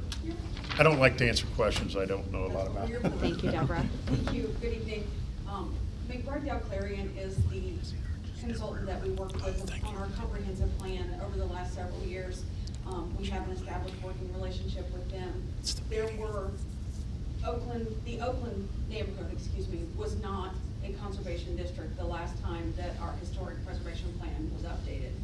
So we are going to have to look at a citywide update to incorporate a lot of new information and a lot of new properties that were not even historic at the time of the last. And does this come sort of as a result of the work that we've done to try to establish that neighborhood? Is that how this came about, that we decided we needed to update this plan, or? Well, in the day-to-day use of it, it comes to a point where you're looking at information that's decades out of date. I understand we're talking about historic properties, and the idea is to maintain and preserve those. But standards change, and processes change, and our landscape in the city has changed. We're talking about a historic preservation plan that is literally 42 years old at this point. So 2022 seems quite a ways away from when the last time it should have at least been looked at. we have chosen to move forward with McBride Clarion because of the continuity to our comprehensive plan, so that those two dovetail together and that we can use that document in concert with the comprehensive plan. And that was why it was not bid out. That's correct. Right. Any other questions? Thank you. Well, just don't leave. You might have questions on the next one. Okay. All right, any other comments from council? May I have a roll call, please? Mr. Moon? Yes. Mr. Muederspaw? Yes. Ms. Nenny? Yes. Mr. Farrell? Yes. Item F, to authorize the sale of vacant city-owned property located at 213 Clayton Avenue, parcel ID Q655322024000071 to Isidro Cabrera for $710. So moved. Second. I don't have anything to add, other than what's in there. This is kind of a strange situation where a house that's up for sale now, actually some of it and the fencing on it sits on some city-owned property that is kind of really not any use to us per se. If you have any specific questions, I can. How did that definitely- parcel of land end up? Because it cuts right through the middle of a house. How was it that the city acquired that, and was there a reason that we acquired that at some point? I don't have the No. history on it personally, No. but generally in cases like this, it's forfeited through non-payment of taxes. And it goes to the state and then it transfers to the city.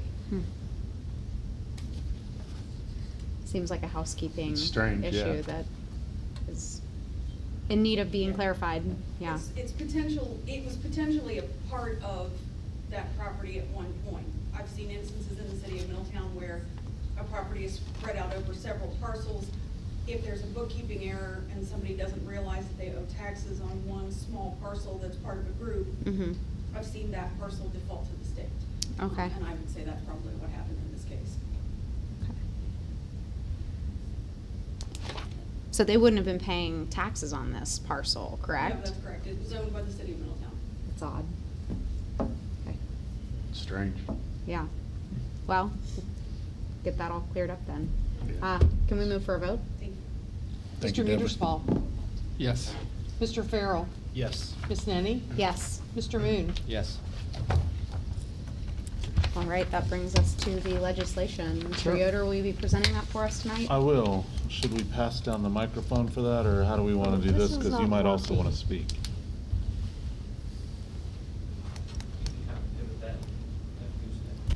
All right, so just go with this? Well, All right. Green's on, well, that went through, I think maybe the batteries.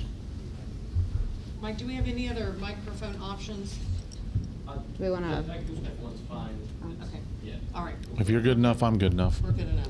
All right, thanks, council. Coming into this meeting, there's 10 items on the official agenda. However, I understand the first item is being removed. So before we proceed, I'd need a motion from council to remove item 1 from the agenda. I'll motion that we remove item 1 from the agenda for tonight. Second. Can I have a You roll want call? me to- So essentially, we Oh. might have a issue with part of the lease that we put forward, and I want to make sure we get this right, so I'm going to have to go back, clear this up, and bring it back at the next council meeting. Because I want to make sure we do this right, and we don't set ourselves up for any further litigation on this situation. And Mr. Lawley, I just want to commend you for all the work that you've done to try to get us here, and Mr. Yoder and your team to work with us to find a resolution for this. So hopefully when we hear it at the next meeting, it'll be ready to be voted on. Let's hope. Thank you. Can we have a vote, please? Mr. Farrell? No. We are moving to Oh, remove. yes, To remove yes. it, yeah. Yeah. Ms. Nenny? Yes. Mr. Moon? Yes. Mr. Muederspaw? Yes. Thank you. Next up, as you'll see on the remaining agenda, there's 9 items total, 4 of which are being proposed for passage as emergencies. So before I go through those, I'd ask for a motion to waive the charter provisions for second readings and emergencies. That's specifically being reordered, numbers 1, 4, 5, and 6. I move to waive the charter provision requiring readings on 2 separate days and to Make resolutions R 2022-39, O 2022-81, and R 2022-41, as well as O 2022-82, an emergency measure and read one time only. Second. May I have we need to vote on that, yes. Mr. Farrell. Yes. Ms. Nenny. Yes. Mr. Moon. Yes. Mr. Meterspaugh. Yes. So the first item on the reordered agenda is resolution number R 2022-39, a resolution authorizing the purchase of 2015 Oxford State Road in Lemon Township from Edith D. Manns and declaring an emergency.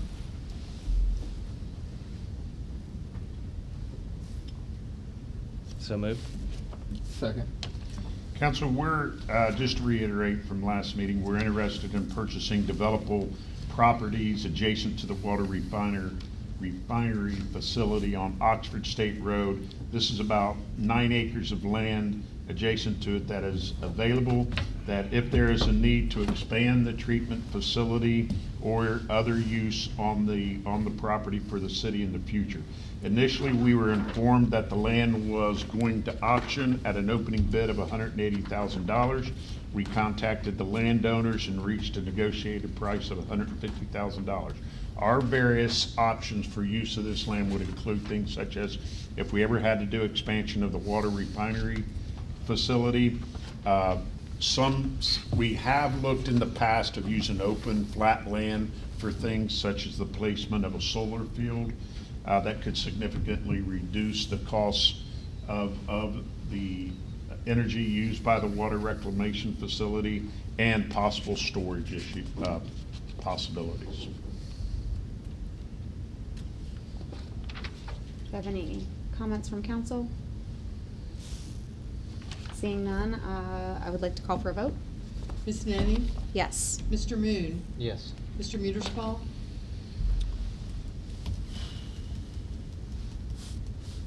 Yes. Mr. Farrell. Yes. Thank you. The second item on the reordered agenda is ordinance number O 2022-79, an ordinance amending the pay and benefits ordinances, that being ordinance number O 2021-105 and ordinance O 2021-106. This is a second reading. So moved for adoption. Second. Council, this is making an amendment to our pay and benefits ordinance to place the airport manager's position back into the PBO with the intent of, in 2023, putting a search out for an airport manager. What department will that be under? It'll be under the airport and will be supervised. It'll Yeah. remain supervised by the assistant Economic Development. city manager. Or assistant city manager. It was actually the slash economic. So in the budget, development. it'll be under city manager's expenditures? No, under the budget, it will be in the airport operating. fund. Okay. Fund number 525. Correct. Thank you.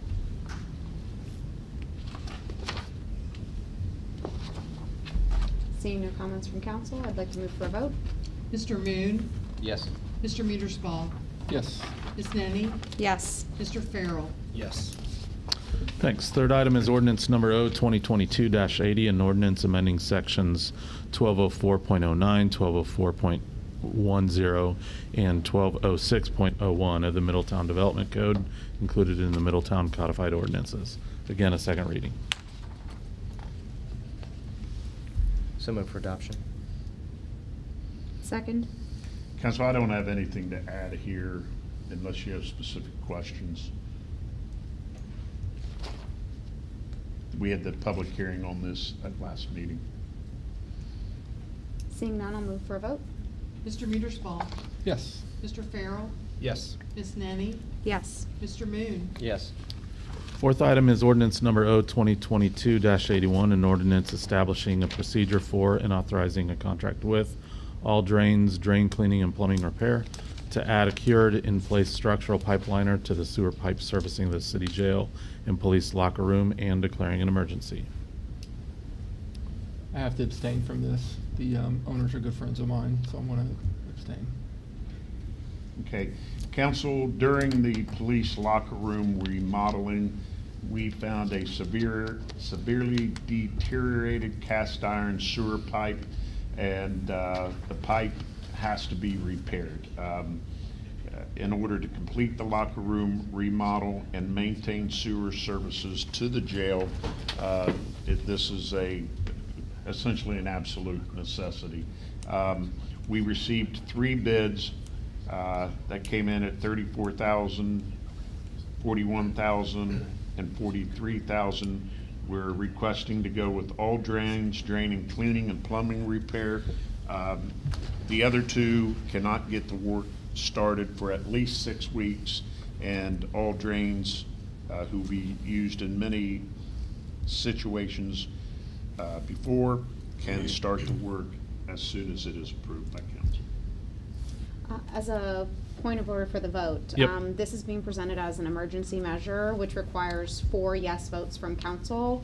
So I saw that Ben consulted with you. Legal counsel said I'm good to Ronnie, vote on it. Yeah, I mean, Okay. the material law dealing with ethics issues is you can't vote on something that would cause a direct or definite benefit or detriment to yourself, a business associate, or a family member, but simply by having good friends, so long as he has no interest in it, he's not going to gain or lose anything, he is ethically allowed to vote. Okay. I'm good with that. Thank you. And I know that this isn't the lowest bid, so we are going sort of outside This of that low bid. is not the lowest bid. No. But it's the bid, it's $6,000 more than the lowest bid, and it can be completed immediately, whereas the lowest bid and the other bid can't be started for 6 weeks. Would delaying the project by 6 weeks cost Yes. us more than It that would cause $6,000? a significant delay in the construction personnel who are already on site, who are working on the police locker room. So we'd essentially have to stop them for at least 6 weeks. Sure. All drains is never the cheapest, but they're pretty good. They're good. Yeah. They weren't the highest, but they weren't the cheapest. No. But they're very reliable. Mhm. Then I'll move for adoption. Second. Seeing no further comment, can we have a roll call, please? Mr. Farrell, Yes. Ms. Nenny, Yes. Mr. Moon, Yes. Mr. Metersfall. Yes. Fifth item is resolution number R 2022-41, a resolution to make adjustments to appropriations for current expenses and other expenditures of the city of Middletown, counties of Butler and Warren, state of Ohio, for the period ending December 31st, 2022, and declaring an emergency. Move for adoption. Second. Council, what you have before you here is actually interesting. You know, due to increase in actual enforcement of cleaning up the city, we've run into a situation that we've run out of dumpsters that were available and pick up from Rumpke, and the situation unfolds where we've exhausted the funds that are currently available from Public Works and Development Services. To continue to do some enforcement work, we need funds to get more dumpsters in place so we can essentially continue having dumpsters available to put large amounts of appliances, et cetera, that need cleaned up around the city. I know that we had talked about spending some ARPA money on code enforcement and cleanup. Was there a reason for taking this overage from the general fund as opposed to using those ARPA funds that we had set aside? I think it's something, I don't recall us this specific discussing using ARPA funds for it. I don't know, Deborah, if you can, do you have anything to add on that?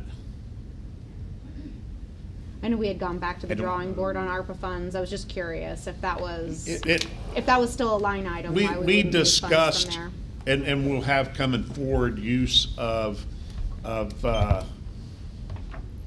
funds for cleaning up various neighborhoods in the city. Mhm. But quite As frankly, specific we projects. didn't discuss it for this Okay. project. Yeah, my Okay. understanding, the discussion that we had about the spending of ARPA funding to clean up the neighborhoods was for a one-time, large citywide neighborhood cleanup. Mhm.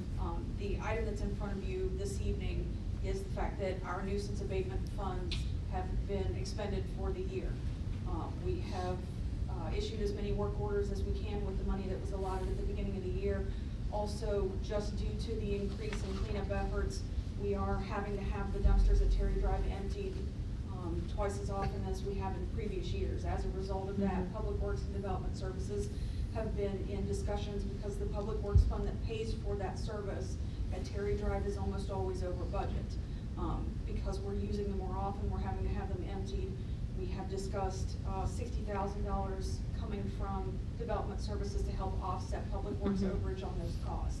So that is a part of the money that we're asking for here tonight, is money to get through the rest of the mowing season and the rest of the year for nuisance abatement, plus the money to help with the overage at Terry Drive. I do appreciate that collaboration and using those funds from somewhere that. I think this have an also overage. speaks a little bit to what I talked about a couple meetings ago about kind of where are we at with the abatement stuff and enforcement, and you know, you're up 1,000 completed inspections, you know, We're for the up, year, and obviously, this time last year, yeah. almost twice as many So that's inspections as we did great in work. 2021.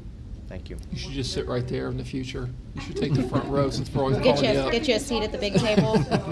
Maybe just here, right here, Deborah, if you'd like. That's all right. Does anybody have any additional questions? Thank you so much. Thank you, Deborah. Thank you. Any other comments from council?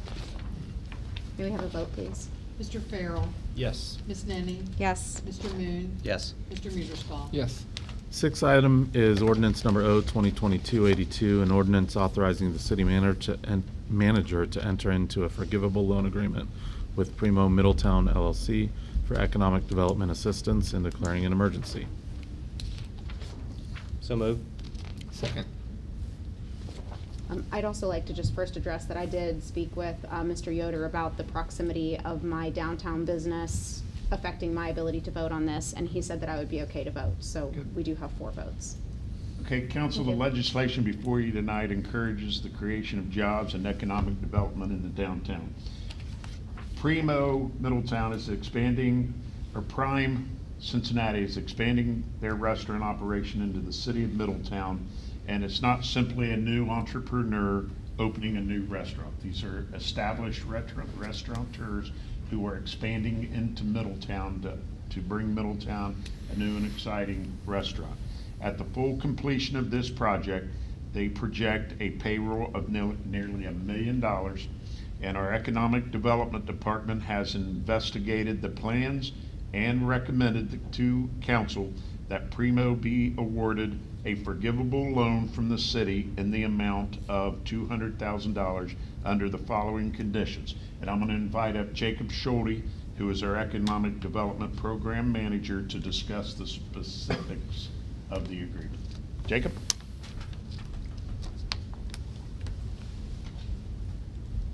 Thank you, Paul. Members of council. Jacob, I know you're really tall. Is there any opportunity? You can pull it out. Just take it out and just speak, yeah. Yeah. You just sit on the ground, you'll be fine. Yeah, or grab a chair, or whatever makes you more comfortable, Would especially, council be okay if I grab a chair? Yeah. because, especially for a really tall. He's got person. some notes with him, so. These Miami grads, if he was UD, he would have figured it out. Hey, Hey, yeah. I don't agree. know about that. Hello, council. My name is Jacob Schulte. I am the program manager under the Economic Development Department. I believe I've met many of you a time or two before in the past. Here tonight to talk a little bit more about the specifics of a forgivable loan. I know it's kind of outside the norm, if you will, of the general wheelhouse of the economic development toolkit for what we usually do. Specifically, this is going to be a $200,000 loan that we're going to be dispersing through periodic draws that would be approved by city staff. More specifically, so the drawer, Primo Middletown LLC, would approach staff with basically the reimbursement or receipts, if you will, invoices of whatever products or kitchen equipment, tangible items that we would approve of to use through the draw. These items will also be collateralized through a first priority UCC security interest on any of the tangible items. Some of these tangible items that we've kind of talked about and that's in the agreement include kitchen equipment, indoor furniture, and other sort of assets that we can kind of collateralize through those UCC filings. Should Primo cease operations in the city of Middletown, we have the ability to execute on that collateralization. More specifically, to kind of get into the weeds, you're looking at least from the estimates that Primo has provided us, roughly $160,000 worth of collateralized assets through the kitchen equipment, indoor furniture, that sort of improvements that they're going to be doing to the building that we can put such filing on. The payback and the payroll, how that kind of goes into effect, we kind of modeled this and was really looking at the job creation incentive grants that we've done previously for some different industrial manufacturing companies. So essentially, after they take out their draws, looking at the reimbursement period, or for us, the payback period, after that first year, we would be going through the payroll and through the payroll benchmarks as presented on the agreement. That first year, I believe we're looking at $500,000, or $600,000, excuse me, and stair-stepping up $100,000 towards the end of the 5-year term at $1 million of payroll. $1 million payroll being reported to the city is a pretty high caliber when looking at restaurants and looking at sort of restaurant ventures. Through my experience in economic development, that sort of caliber is really stuff we see kind of on an industrial level, looking at what factories do through our enterprise zone agreements and their regular reporting. Obviously, this is more of a restaurant, a fine dining establishment. With that comes a little bit more of an employment. They want a certain element and aspect of, I believe, a pasta and a bread machine that's going to be used towards, as a subsidiary for Primo. They're going to be making homemade pasta and bread, for example, to then go and be a vendor, if you will, towards like Prime Cincinnati, for example. So there's going to be other elements and aspects of this business and the enterprise here in Middletown that's going to be helped grow some of that employment and some of that payroll projections as well. It's a really unique venture overall.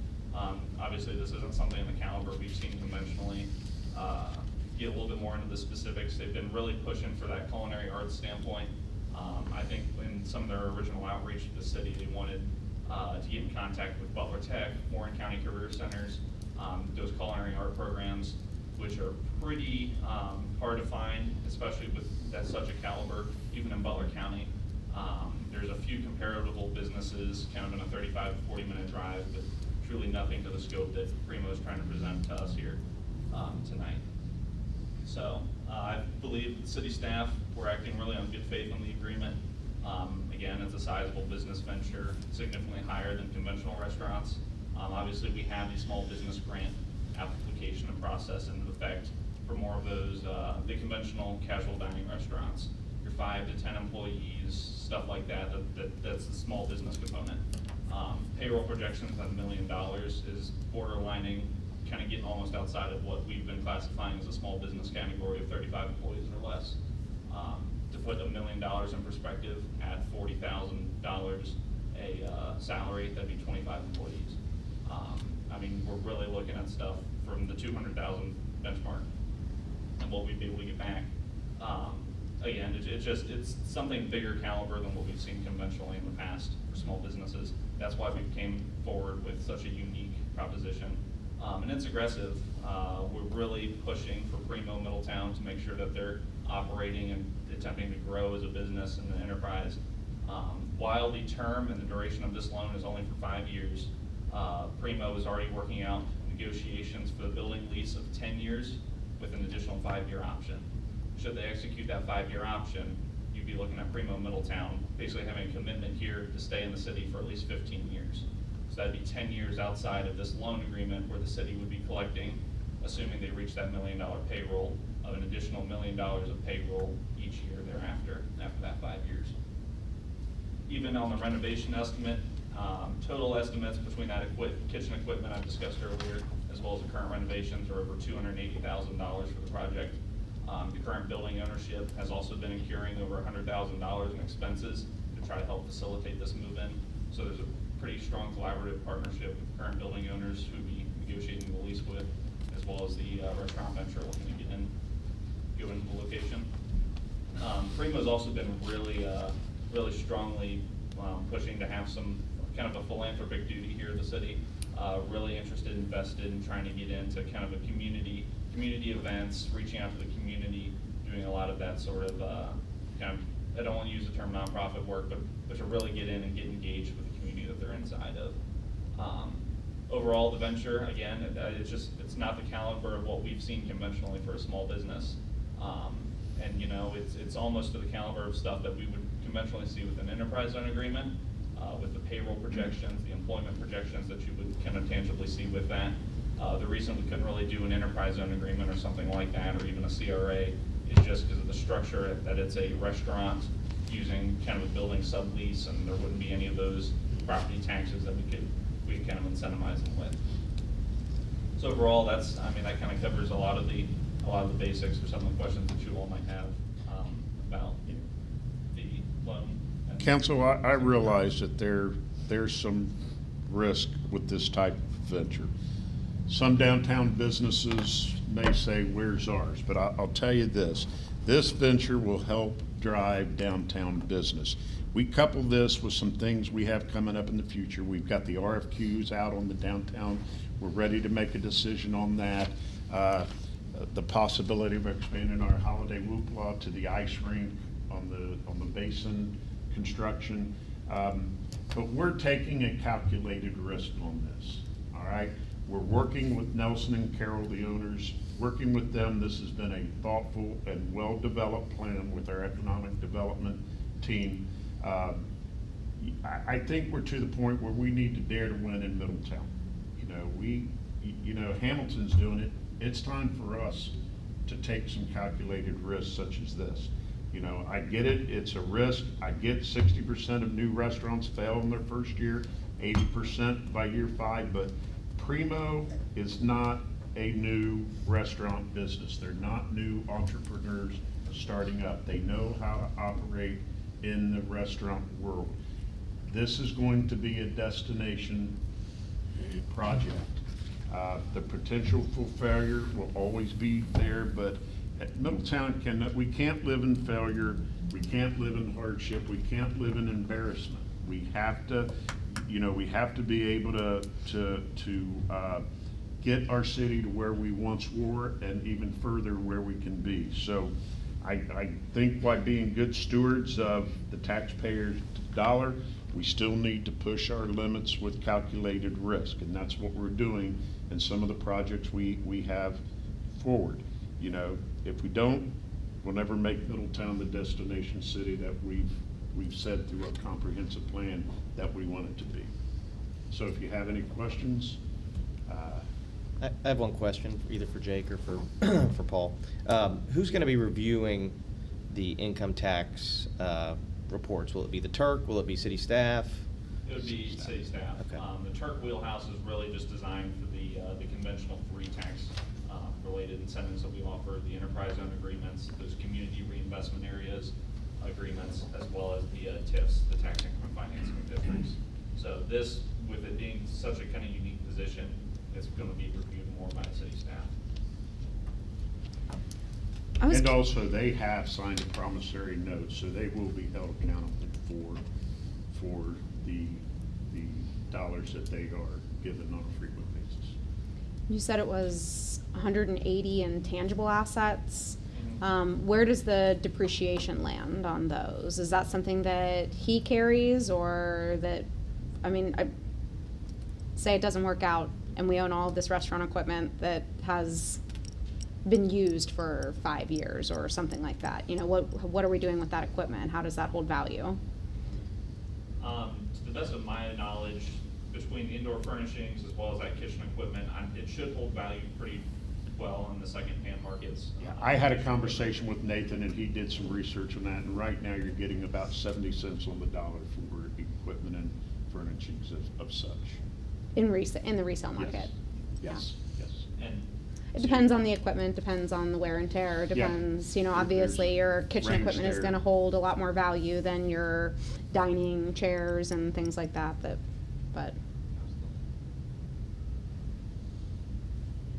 so that depreciation is something that he will claim on his assets?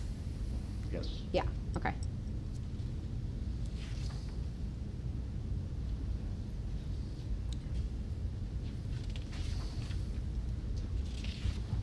I don't have any questions for you, but I think a part of what's exciting for me is the fact of when Nelson came out to expand his business, he went to Hamilton, he went to Lebanon, he went to a lot of these downtowns that are larger and have been thriving, and he ended up choosing to go with Middletown. I think that itself is just a win for us. And I do think, to your point, Paul, you do bet on the person as much as you bet on the project. And going with somebody that's established, you know, you can go wrong, but I'll bet on somebody that's been successful in the things that they've done before. I think I made the comment to you, Paul, after the last meeting. I didn't comment much on the analytics or the research about Middletown because I feel like I've done it all. Yeah.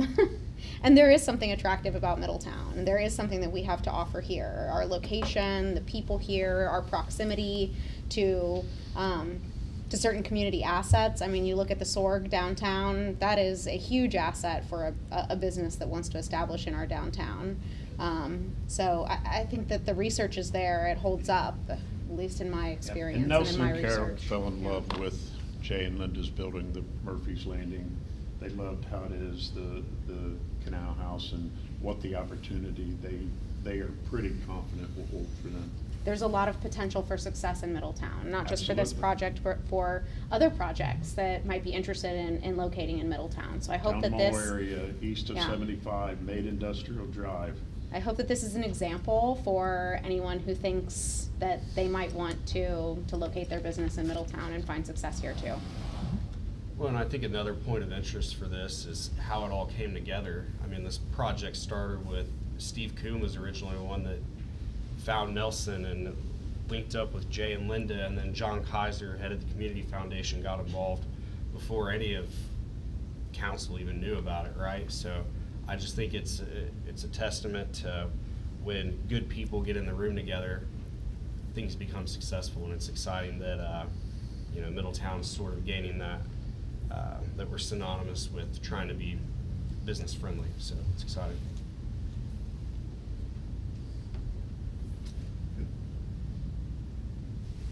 Any other comments from council? All right, Amy, can we have a vote, please? Ms. Henning. Yes. Mr. Moon. Yes. Mr. Meterspaugh. Yes. Mr. Farrell. Yes. Seventh item is ordinance number 2022-83, an ordinance establishing a procedure for and authorizing purchases of asphalt by the city purchasing agent in 2023. This is a first reading. Council, I don't have any really much to say here. It's pretty straightforward. We need to purchase asphalt for 2023, and it's good for us to lock in here at the $350,000 for the year.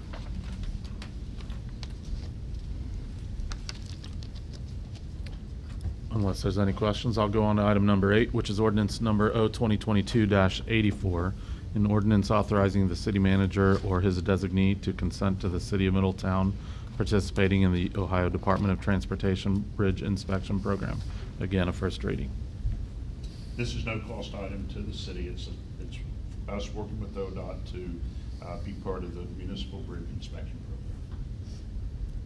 So explain I mean, you said there's no cost to the city. They're funding it with a grant, or?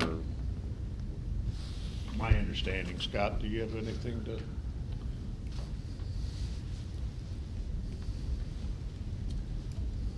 I believe it comes out of the regular state budget.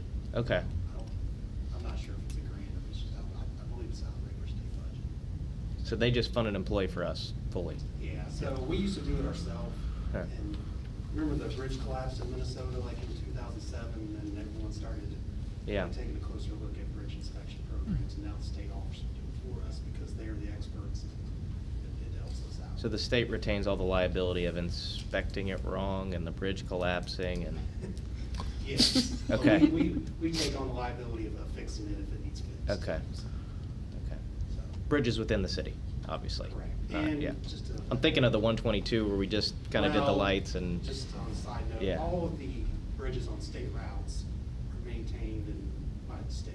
Okay. Yeah. And then all the bridges that go in and out of the city are maintained by the county engineer. We really only maintain bridges on city-only roads. So like university right on. Yeah. Just Okay, thanks.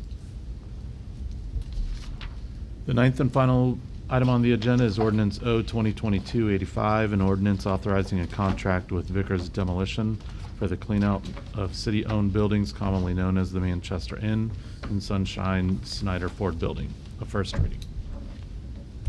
Council, this is to get a lot of the, I don't know, for the lack of a better term, junk, dressers, linens, all the stuff out of these two buildings, get them all cleaned out, so when we do go to look at it more in detail with the RFQ recipient, we can get a better idea of what it's gonna cost to do the changes that are recommended.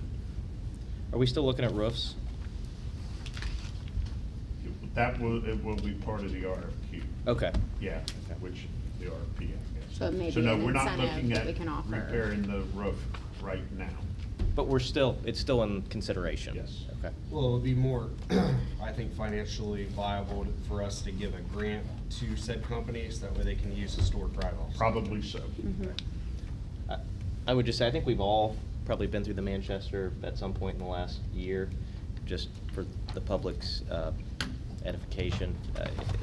It is almost like they walked out and left a good portion of what was in there still in there.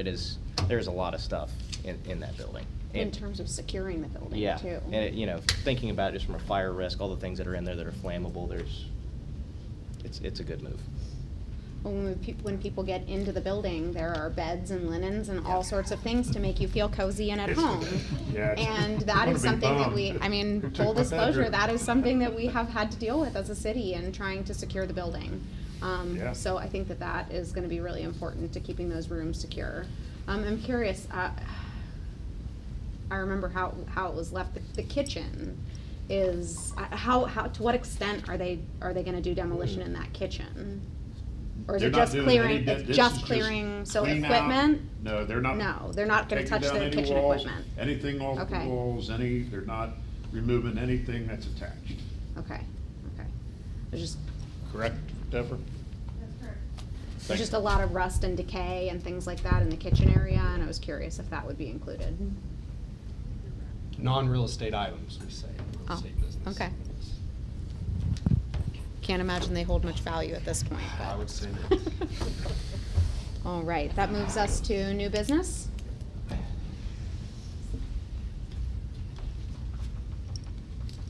Seeing none, I will take a motion to close the meeting. So moved? Second. Can I have a roll call, please? Mr. Meterspaugh? Yes. Mr. Farrell? Yes. Ms. Nenny? Yes. Mr. Moon? Yes. All right. Meeting is adjourned. I'll see you all on October 18th. And we'll be here. Here again? Okay. Yes. How long do you? Here think on the it- 4th floor. Just curious, like, October, just October? yes. Okay. And so that was really the goal, was just to let them be in the council chambers and do everything they needed to do. They're And we'll removing be all up those here, panels. and then we'll go back home. Okay. But rather than trying to be there and have them be out, and, you know what I mean? Are they replacing all of that with brand new panels? Or are they just taking? All they that just drywall and everything has to be It all has remediated to- and all that, okay. so. That's I said I didn't wanna be in and out while they were doing that. Yeah. There the day where they started tearing it out, and you just see stuff throughout.